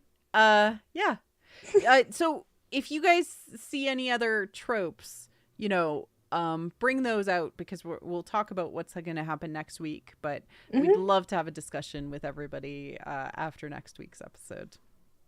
Yeah, and I've linked here. If you just search K-drama tropes, and there's drinking games around them. I didn't include them. Some of them are just kind of dumb, but been there, done that is the story of my life with K-dramas. But it's just like a comfort thing too. It is comfort, yeah, they know what to expect, etc. Yeah, feels right. All right, this is the one slide I contributed to this deck. I just loved this scene where Grandpa's just like, is it all a coincidence? The prior incarnations of lovers and family and friends and enemies. And it just reminded me of that meme. Coincidence? I think not. Like, absolutely not. Like why is this all happening? And I actually wanted to ask you, Nat, like, why do you think this is all happening in this way? That people are all being brought together at this time and place. I think that there is an element of, potentially we might see the fortune teller come back, and he's actually Yama. Or Yaura. Yomra. Sorry. Korean again. White girl. Oh no, it's fine. Yeah, it is King Yama in China. Especially China. Yeah, but also in like Japanese King Yama, because of like again, Dragon Ball Z, same kind of mythological structure, Monkey King, stuff like that. I actually think that maybe the fortune teller is the king of hell, and he sees that there's something wrong about the world and the universe and things like that. And I think it just would be really, really interesting to have some, because like they introduced the concept of him in the show. They've brought it back by saying one of the kings of hell is the fortune teller. I just think that there might be something there to say like he's influencing what is happening. And as it said in the chat, nothing is coincidence, not from a story perspective that deals with mythology and folklore, because everything is going to be repetitive and cyclical. It's just a matter of how is that resolution going to happen? Because if you think about something on that scale, then you understand that there is no eternal end to that conflict. Those things exist in eternal conflict, And so how do you resolve that situation? I think mostly, like I said, it's giving them a break. It's not like they cease to exist and stop being themselves or their mythological structures. It's just giving them an opportunity to have the human experience and life and love that they've always kind of desired, being on the outside looking in. So maybe we'll have one big happy family where they get to live a normal human life. Snail Bride, director, Granny, Grandpa, Gia, Leon, the Fox kids get to have Fox babies. Leodong gets to be like uncle that comes and buys you a bunch of toys, but also, teaches you how to smoke weed or whatever. I don't know. He's got that energy. But absolutely. Yes, sorry. Let's talk about late stage show slump crisis point where we are at. I just wanted to put that one in because it just in a sense, because I've saw a lot of people's reactions online, and this is so familiar territory. Like this, like it's so familiar. It hurts. It's there. And I included these really wonderful graphs somebody made of the Korean drama. Where does the crisis point happen? You have no idea. It could be anywhere. Anywhere. Yeah. And it doesn't. So what I find about especially Asian dramas is, especially if there's a pair and they're going through all these trials, it feels like a wave pool. I was so impressed when I saw this. I was like, yeah, because it's like you're on highs and then you go down low, and it's like on highs and then you go down low, and that's how the drama chugs along. And at some point there's like, they're separated, or they're forced to be separated, or the guy's like, I can fix all of our problems and I'm not going to communicate. And it always happens. It's like 3/4 of the way through the show or so. Mm-hmm. And that's right where we're at. Like, we're right there. We're at the start of the last arc. And yeah, like it's just, yeah. And that sine wave, it doesn't always is like so neat and tidy, obviously. Mm-hmm. It depends on the drama, but you'll have a, and then you'll have and Yeah. right now what's interesting is that when you're in this late stage, you kind of expect it to be amplifying at a very, a sped up level. And it kind of Mm-hmm. is, but not in the way that it normally would be. Like the rising tension is constantly being deflated because they're kind of pulling back into the Mm-hmm. secondary narratives or into situations that are outside of the main protagonist's control. Mm-hmm. So yeah, I don't know what it's going to look like for these next 2 episodes. I just wanted to, check in and just say, hey, like if you're feeling a little burnt out because, like I said, cognitive dissonance, Mm-hmm. you're not alone. I also don't know that they realized like how, like, some of the tricks just don't play anymore, and maybe they needed a few more like new tricks to pull. Yeah. Yeah, but again, that's my hope, that we'll get some reveals about, hidden characters that we've known all along, right? Like, yeah, it can't just be punchy week to week. Oh yeah. my gosh, it was really this. It has to be a meaningful, larger story arc to have our investment in those characters have Mm-hmm. real, true meaning. Like, if it doesn't have any meaning at all, which has happened before so many times, it's Mm-hmm. fine, but it's not something I'm gonna go and rewatch or ever want to talk about with anybody. Sorry, I just burped, but it's just I have a hard time recommending dramas in general because I feel like there's a lot of caveats that you have to set up sometimes. Yeah, if you're not like, familiar and a with the warning. and a warning. Yeah. But for this one, just like with The King, I don't want to end up in a situation where I'm like, yeah, it's good if you like these things.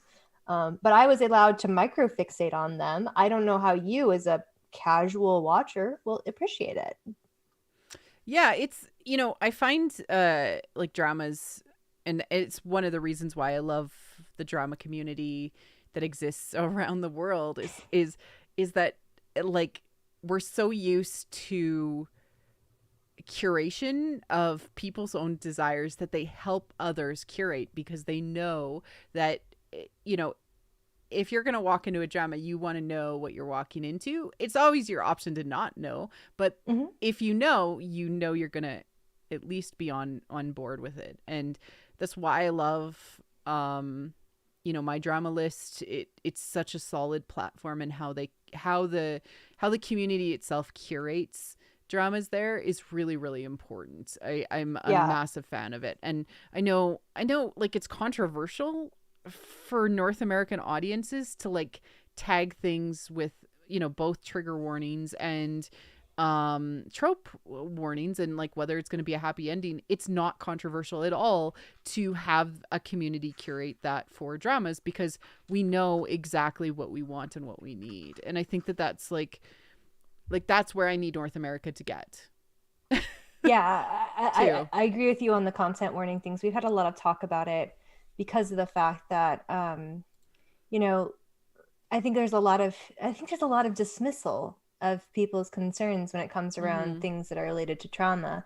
And like, even this show caused me to get triggered earlier on, and it's like, what? Ugh. Yeah. And I understand if people like have a higher tolerance, or if you're into horror or anything like that, but like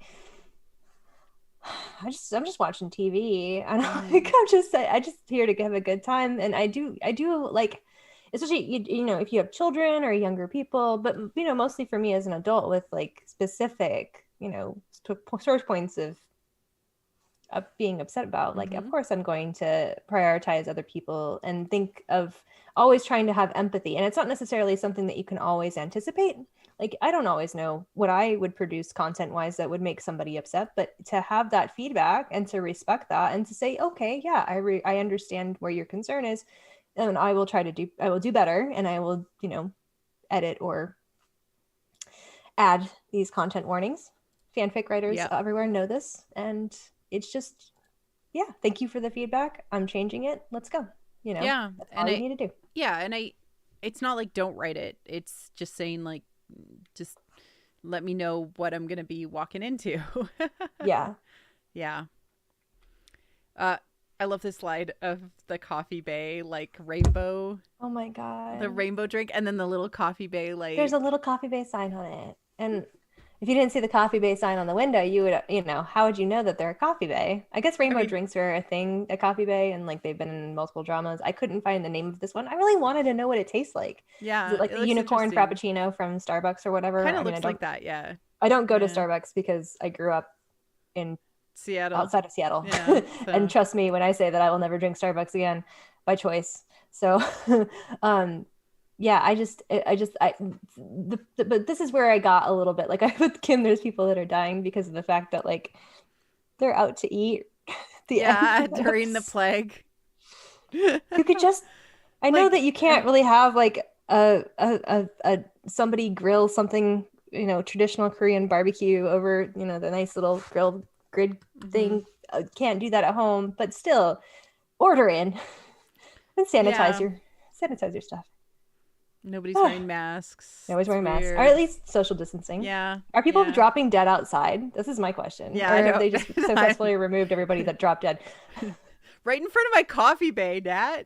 Somebody's like, I was expecting one of the servers to start itching before they like Yeah. lit whatever on fire to. Yeah. That burnt rice and cheese looks really good though. Yeah, exactly. Oh my Oh God, no! goodness. I haven't Oh. really. Every time I've eaten out for the past 9 months has been a crisis point for me. So Yeah, it was just. I only did it when we had patios open because then it Mhm. was also it was socially distant and we were outside and you could actually eat outside without your mask on and there was no, that was the only time that I did it. And since winter has come where I live, it's like nope, just eating at Nope. home. Yeah. Yeah, that's kind of where we're getting to with the Hmm. cold is settling in. You're unable to eat outside. Now they're building, these patios that are enclosed with screens. And I actually I went to one in Portland and I was not having a good time. Trust me. I was just like, Mm. I feel uncomfortable right now. I'm gonna go stand outside for a little bit. Yeah. Be safe, everyone. Yeah, be safe, everyone. Yeah. And I understand that there's not a lot of options, especially if you're here in America, where everything is basically back to normal. And by normal, we mean everybody's dying around us and our caseloads are coming up like, I mean, I live in a state with the high point we're of 2,500 people a day, state yeah. of 7 million people.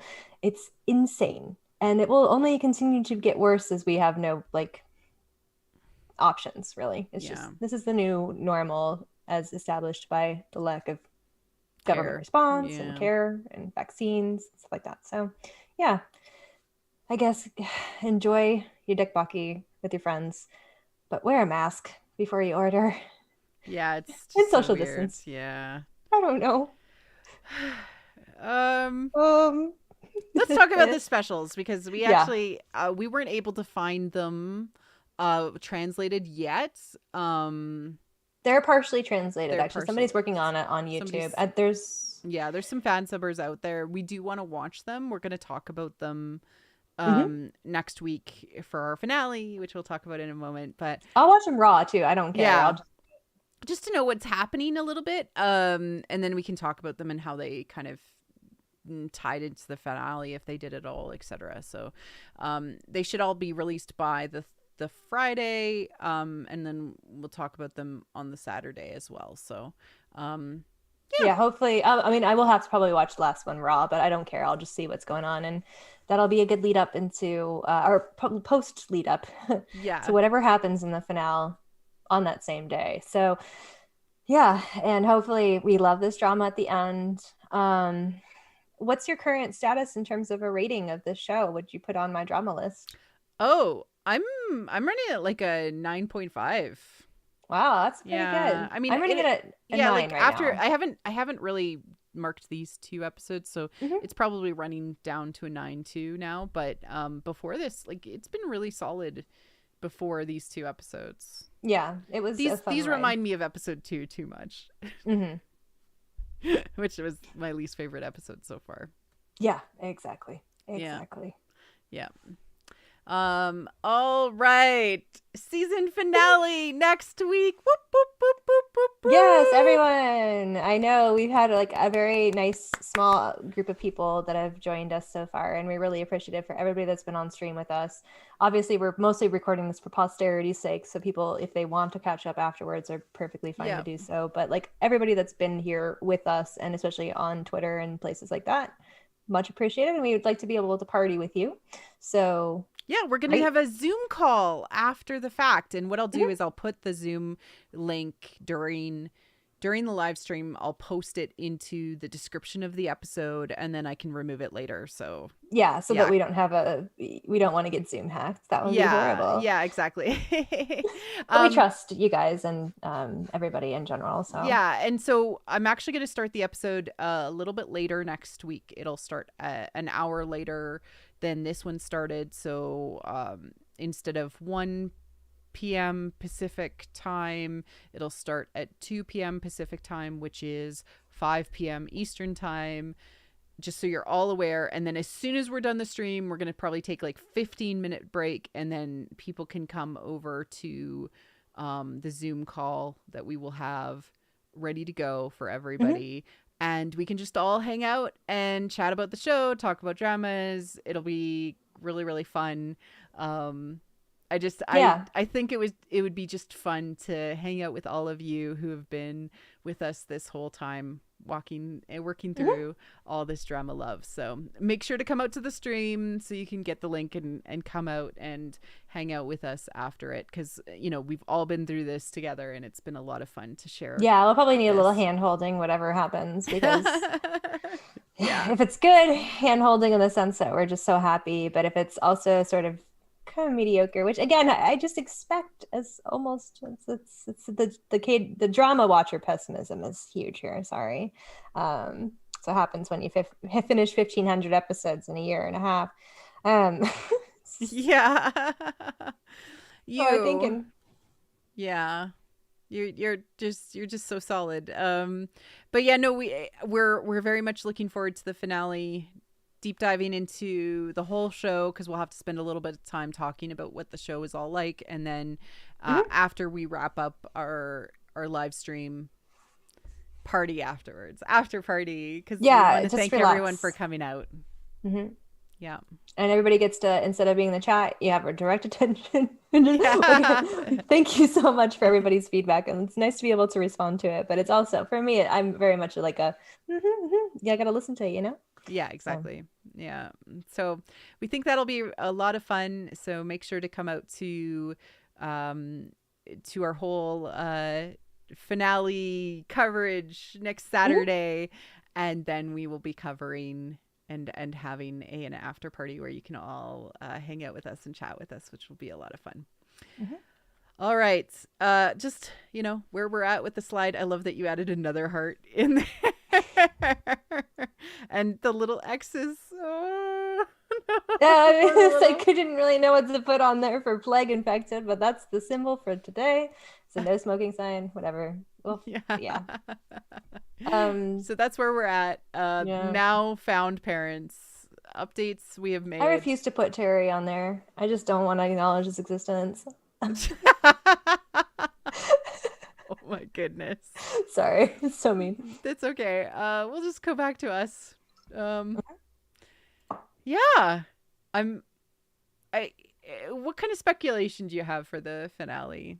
Oh God, that's going to be tough for me because I do think that there was a lot of misdirection in that trailer reveal, and I think that you Mhm. are completely right that it would be much cooler again if Gia is, you know, Mhm. is the lock and key, the situation, the instigator of the situation, and the I still like there's some things to do with like the daughter of a dragon. There's stuff like that could be Mhm. coming into play. There's some like left threads from very very early on in the show. And I just want Gia to be something unique in and of herself, that is unconnected with the Nine Tail slash Umugi drama that has happened in the past. Yeah, I want You her to know? be able to have her own life and personhood. And also, if she is a mythological creature, an ownership of that or taking Mm-hmm. acceptance of the responsibility that comes with being that. Mm-hmm. Um, I don't know. It's very hard for me to make a prediction at this point. Um, Yeah. Yeah. I just yeah, I don't I just think uh how are people going to handle if there is like a tragedy or bittersweet aspect to this? Like I am one of the few people out there that doesn't mind the ending to a Korean Odyssey. I like open-ended endings. I like tragedy. I don't like I like happy endings to a certain degree, and I can watch them and I can mhm. love them, but they don't stick with me that Mhm. way that that kind of situation does, right? Mm. So I do want something a little bittersweet. I don't want the stakes to be have been, you know. Yeah, like have the stakes been high enough this whole time that there would be justifiably not a bittersweet ending. I don't know. I Leong don't think it. I Leong think hasn't they're. had to sacrifice anything major over the course of the show. Um I think it's very much like you said, sort of like a. It's like a high school or teenage drama masquerading as an adult one, yeah. and that is the kind of stakes that we're dealing with. There is probably going to be a legitimately happy ending with very little Mhm. long-term consequences, which is totally fine. Like there's nothing wrong with that. Mhm. I think they did take a lot um, of ideas from even stuff like Twilight or Mhm. Vampire Diaries keeps getting mentioned by people on Twitter, which I think is appropriate as well. Even though that is a whole nother bag of worms, Yeah. can of worms, I should say, bag of cats. I don't know. um, yeah, it'll be interesting to see how it is, but I do think that just based on the kind of way that they've marketed it, the way that it's been presented, it's not going to be one of those things that's like Moon Lovers level tragedy. No, it's not there. No. Yeah. I I tend to like, as soon as I know the ending is like not something I know I'm personally gonna enjoy. As soon like if I read like the comments or whatever, I stop watching the drama. I'm so curated. Like I know what I like and I lean into that. But like this drama in and of itself, the mythology, um the dealing with immortality is such an interesting thing. Reincarnation is such an interesting thing. Like I've gotten so much out of this show just by watching it and like being able to explore Korean folklore and like understanding it just even on base a little bit better, or learning more about the different aspects of Korean folklore has been so wonderful for me. So like Yeah, I've enjoyed that fully. I just appreciate that the show itself has given me that. Yeah, I don't think you can ever discount the fact that this show is high on production value. The actors are all amazing. The writing is Mm-hmm. actually fairly good. I have trust issues with the writer just based on what I've read about the dramas that I haven't actually watched much of their work. Um, so, but at the end of the day, was this an enjoyable experience? Yes. Yeah. Until the drama finishes it, would I recommend it to anybody? Just if they like specific things, right? Do you Mm-hmm. like Lee Dong Wook? Then yes, absolutely. Do you like Kim Bum? Yes. Yes. Do you You're like definitely gonna watch do you this. like brothers relationships where they're fighting Yes, and stuff yes. like that? Yeah, absolutely. But we don't know like whether we'd be like, ah, yes, you are this type of person. Like sometimes I find myself to be like a drama matchmaker. Me too. Sometimes I'm like, People ask me for Rex all the time, and I yeah, apologize if I'm not able to give it to you, but like I've got very specific needs. you you do have very specific needs. As like I got you into startup like just as we recorded our last episode, right? And you sped through it and then you're like, Marie Claire, Has it only been it's been 2 weeks, It's been right? 2 weeks, right? And like I was talking about startup last episode, and you're like, Marie Claire, like last week Within you were within so mad at me, and I'm like, within 4 days, I had already watched all of the episodes that are already out, and we're coming up on this 15th and 16th episodes of yeah, I know, Startup. yeah, And I went down a rabbit hole where I still like every night when I go to bed, I just look up pictures. Not in that way. I just look up stuff on the show. People, if I just look the hashtag startup or uh, good or team good boy, Team Good Boy, team yeah, good boy. I just find, I just want to look at what how people I'm one of those people that's a lurker and I'm an observer. I like to see how people react to social media and yeah, on social media to things as they're coming mm-hmm. out.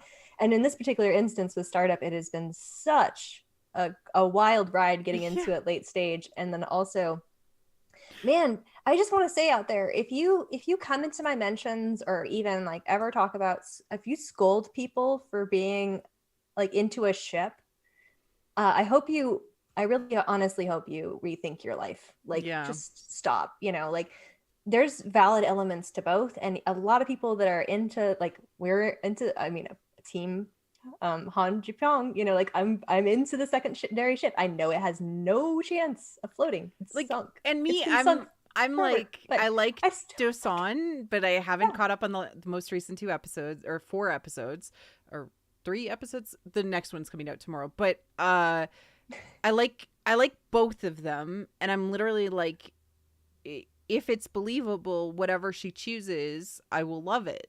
I'm not set on anything in particular. At least that's where I was. But I love both of them, and yeah. so it's like I'm I, not. it, Yeah, I will never ever like. I'll never that's the whole point of being an old in fandom is that you've yeah. learned, ship What you want to and ship? let ship, Yeah, ship and let ship, let other people enjoy themselves, and don't get into fights, and don't try to moralize or to create any sort of like external reason why this character is bad and why this shouldn't happen. That yeah, kind of thing. That is a path of stupidity that you do not want to get on. yeah, Um, Trust me, because it's the writers that are doing all the yeah. work here. They're fictional characters. They exist on their own. And I always feel like a lot of that drama sometimes feeds into people's reactions to the actual actors, and that can be very destructive and toxic. Yeah. Trust me, I have been in the Sherlock fandom, so I have seen it firsthand. Oh So goodness. yeah, Okay. so Yeah. don't, but I mean, there are ship wars around startup, and that's part of the reason of its current popularity is it's very actively talked about Mm-hmm. online. But I'm not saying that we're in a war situation. I'm saying that that's the power of a good drama, is that if it makes you empathize so closely with that second lead, which is a very K drama thing. Yeah. Power to you. I, I You I did mean, I right. think I said to you, I've never seen a love triangle this like powerful. Yeah. Like normally the second lead is like, ah, yes, that's the second lead, but you don't There's very really. obvious reasons for you Yeah. not to like him, right? He's either a stalker, Mm-hmm. or he's just too possessive, or he just doesn't Like understand boundaries. This is this is completely different. yeah, this This is is the in opposite of this that. yeah, this is entirely like his own, like he's too late to every game. Like too Every late, time right? So the writers punish yeah. him every time that he ends up like in a situation like, he'll be walking to meet her to do something, and she will Mm-hmm. have left, and you seeing her go down the elevator while he goes up. And especially, with the male lead, which is, Mm-hmm. valid, right? They are the couple of the show. But whenever those situations happens, like, your heart is wrenched out of your chest. And the way that he's so um caring, patient, has, respects her boundaries to the point of detriment where he's unable to express his feelings, that is like, Mm-hmm. that's really powerful. And like that, it's a well-written show in that aspect. Like, and Mm-hmm. I give all the credit to you for introducing me to that, because I haven't been invested in something for this long. I mean, usually I'm not invested in anything. Well, there was something about it that was really sparking, and it's just because I've had like a couple of busy weeks here Mm-hmm. with life that I haven't caught up on it. But I knew it had something special about it. But again, it could also K drama itself, and like we need a word for when it just like craps out and doesn't successfully do whatever it's supposed to do. Because We haven't seen that much. The King was very close to not being as satisfactory. It ended up pulling it out, but like again, it was mixed near the end because it had too much going on. Yeah, it like tried too hard, and then it did have a kind of it did temper itself back. So like, you know, dramas don't take themselves seriously. That's part of the magic of them, is that you can have these like super serious moments, but when they pull back into these either comedic moments or the levity, like it can, you know, it endears you to it in a way that you're alienated by like some of the more serious stuff. Yeah. So Yeah. Yeah. I yeah, yeah. yeah, Yeah. yeah, Yeah. yeah, Yeah. yeah. We expect pain, and always with those last two episodes, I always I check myself on my Mm. expectations. Mm-hmm. I try to see where the writers are going with it. The startup, I know where the writers are going with it. That's fine. I'm here for it. My only thing that I want is for my boy to be happy. I don't even Yeah. ship him with the female lead anymore. It's more like I ship him with happiness. Yeah. And I ship you with being a whole and realized human. that's me on lead on too. So Yeah. like and because I don't have a guarantee on that for either of these shows, I am definitely, you know, bolstering myself for disappointment. And that's fine. Yeah. That's how I operate. Yeah. Yeah, it's sad sometimes. You're like, I'm doing this thing. I recently rewatched The Story of Minglan, which is one of the best historical dramas that both Nat and I have ever watched. I would say, Mm-hmm. not to speak for you, but No, I recommended it to you and you watched it. And yeah. I love that I didn't tell you the twist about who was the actual male lead. I thought I made it pretty clear on my Twitter because of the fact that these two are married in real life. So that it was like, you know, just Yeah. kind of set up. And so I kind of just assumed that everybody knew. But yeah, it is an exceptional drama. And it was Yeah. my first historic drama, where straight historic, you know, because a lot of time I get into genre versus just straight wuxia. So I Yeah. guess Nirvana and Fire And is historical too, but it's sort of got that element of magic. well, I don't know. there's no like martial arts jumping, which is usually the like the big difference between historic There is some and though. But it's not as I mean, advanced. yeah, Yeah. but what I loved about this drama specifically is that it is and again, this is a commitment for people. So if you're interested in watching it, it's on Viki. It's 72 or 73 episodes long. So it's a commitment. You're like, what am I doing with my life? But it is so worth it. One of the things I love is like, so they're up north or you know, in the countryside, and they're all wearing like very realistic garb. They're carrying these things that are basically like heated up rocks in like little pouches because they need to stay warm. Hmm. They're eating like realistic food. They're doing handcrafts like embroidery. At one point, the main character is ironing with coals inside of like a traditional iron. They Hmm. have like these massive blanket slash covers around their rooms and tapestries on the walls, and like I just love this drama so much. Like this is the second time I've watched through it, and it is so good. It is heart-wrenching at moments, but what I love the most is how the main lead guy and the main girl, Minglan herself, this you know, namesake of the show, they represent both people who are incredibly powerful Planners. planners and humans in their own right. They have skills, they have abilities, they are able to think and work through things, and they are equal, but the problems between them is how they communicate, and that is resolved in the most wonderful way. And it's not because and everything about the problems that they have with communication is resolved through the course of the show, and it's just so good. it is a it is a peaceful and wonderful and healing ending. And I've never seen a show where they show a woman being almost like the defense mechanism of the relationship and a man being the attack mechanism of the relationship. I love that because I personally am kind of one of those people that would be considered sort of emotionally. It's not like I have a low EQ. It's just that when I'm in relationships, I don't express my emotions very much, and I also kind of have a little bit of trust issues around expressing emotions, which is Ming Lan. Mm-hmm. She's learned how to hide her feelings and to be able to express them in more, I would say, almost Machiavellian ways, right? She knows Yeah. exactly how to be depending on who's around her because I'm she's not going to give you a gift. I'm going to give this gift to this other person who will give it to you. Like, it's that kind of level of like, she's just super, super smart because she's always had to. She's a scrappy yeah. survivor of this kind of forgotten concubine in a house where, the main wife and the concubine have daughters and they're both fighting. So she's learned how to survive by pretending to be this shy, meek little person.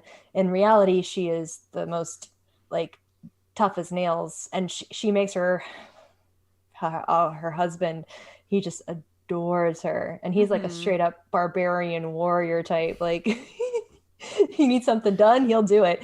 And Yeah. like his tiny little wife, he's terrified of her. But Yeah. he tricks her into marrying her, and his plan is like years In the in the making. making. Yeah. Just straight up the most romantic thing you can think of. And you get to see them work through their relationships together. They're both in very oppressive family situations. They're both constantly fearing for their own lives because they're, aligned politically with the imperial like elements that make things difficult. Mm-hmm.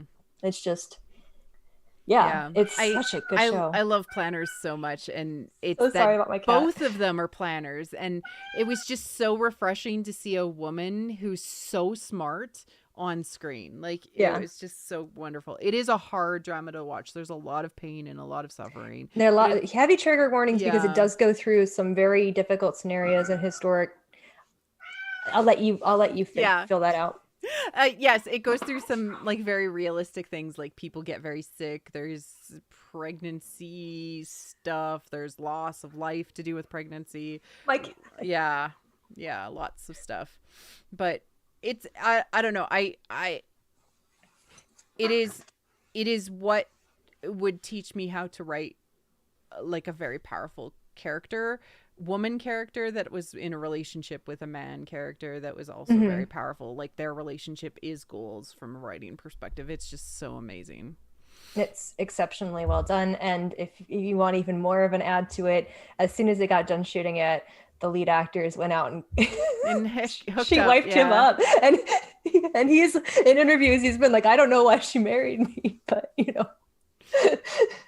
yeah, I know. Because you guys were living out that fantasy pretty well. Everybody appreciates Bones, and Yeah, I'm so sorry. I guess my family came home while I was podcasting, and I closed the door that's connected to the room that he could get out. So now he was yelling at my door to open it. So anyway, thank you. You've got Bones on your podcast recording of this. People listening to it with just the audio are going to have a wonderful time. it's okay. Yeah, That is what it is. it is what it is. We are looking forward to seeing all of you back next week. And just a reminder to like and, of course, subscribe to What the Fiction. We got some plans for next year, so I think it'll be a lot of fun. Dealing less with Asian dramas, more with North American media, some historical stuff. We're getting back into it. Yeah. And, like, as of January, I'll be doing WandaVision as a watch show. And then I've got some plans on covering some very influential things of my past, which will be really, really fun too, I think. So, yeah. Yeah, it'll be really, really fun to start looking at other stuff. I mean, I've kind of hit my point where, like, after I watched Queen's Gambit, I was like, oh, I can watch Western television. Yeah. There's Highly some stuff recommend up. that. But yeah, like, I'm excited for what you're accomplishing in the new year, especially with What the Fiction. Everybody if you're on Twitter, you're probably already following What the Force. Make sure to follow What the Fiction. Bump Well, that. it's WT Force Media, because it's going to be the whole thing. Yeah. But yes, please do. It'll be where I'll talk about anything that is not Star Wars related. I'm trying to keep them a little bit separate now. Compartmentalized. Yeah, exactly. For everybody's sanity, I completely appreciate that.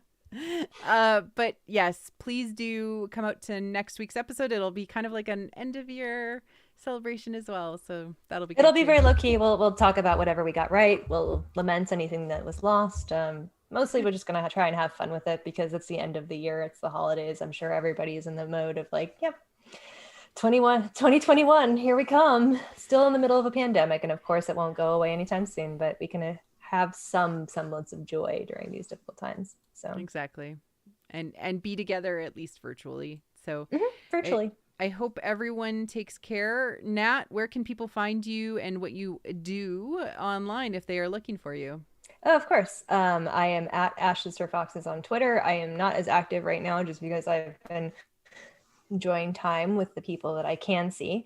But I've been also playing a lot of video games too. Don't get me wrong. I Dragon am the host of Age. Dragon Age. I'm about ready to write fanfic for that. I am in the lore now.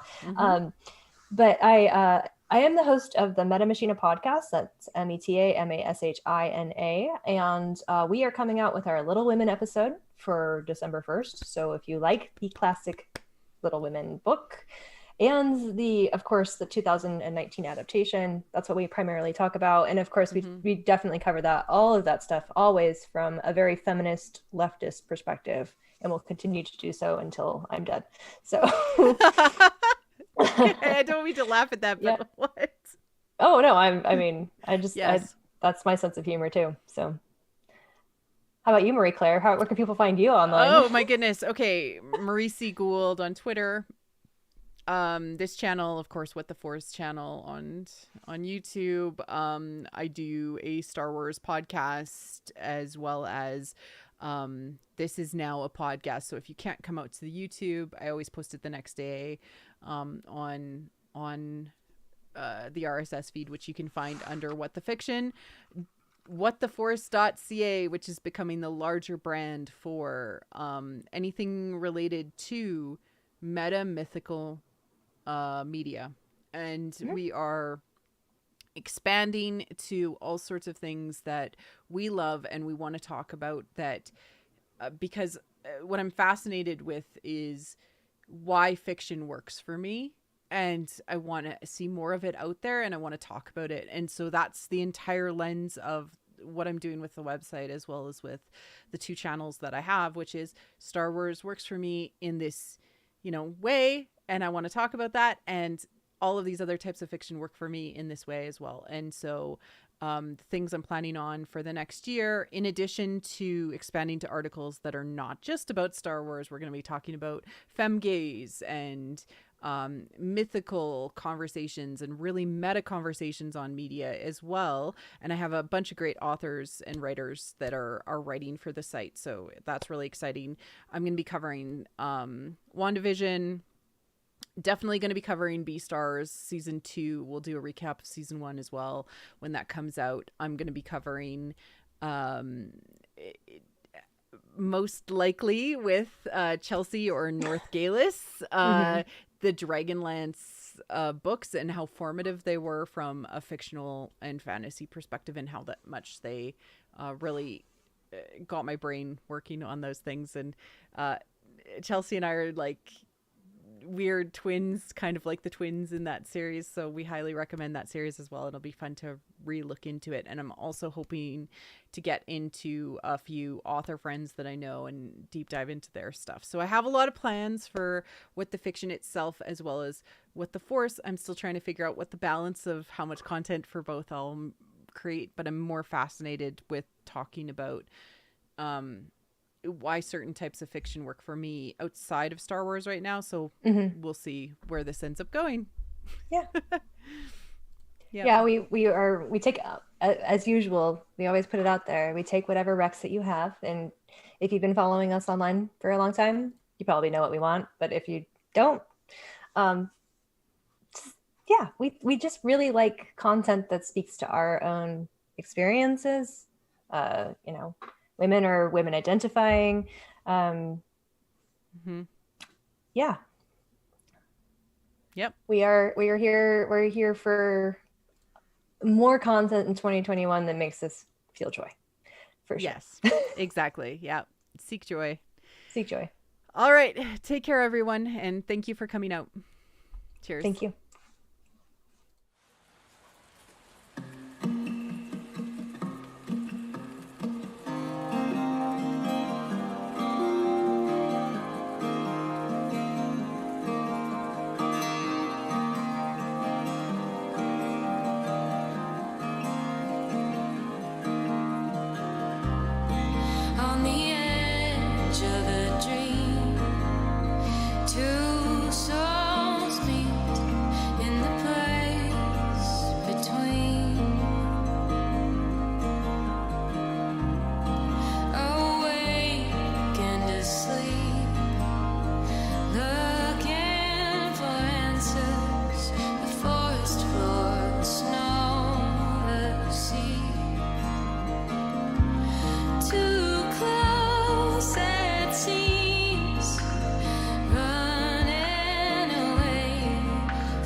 to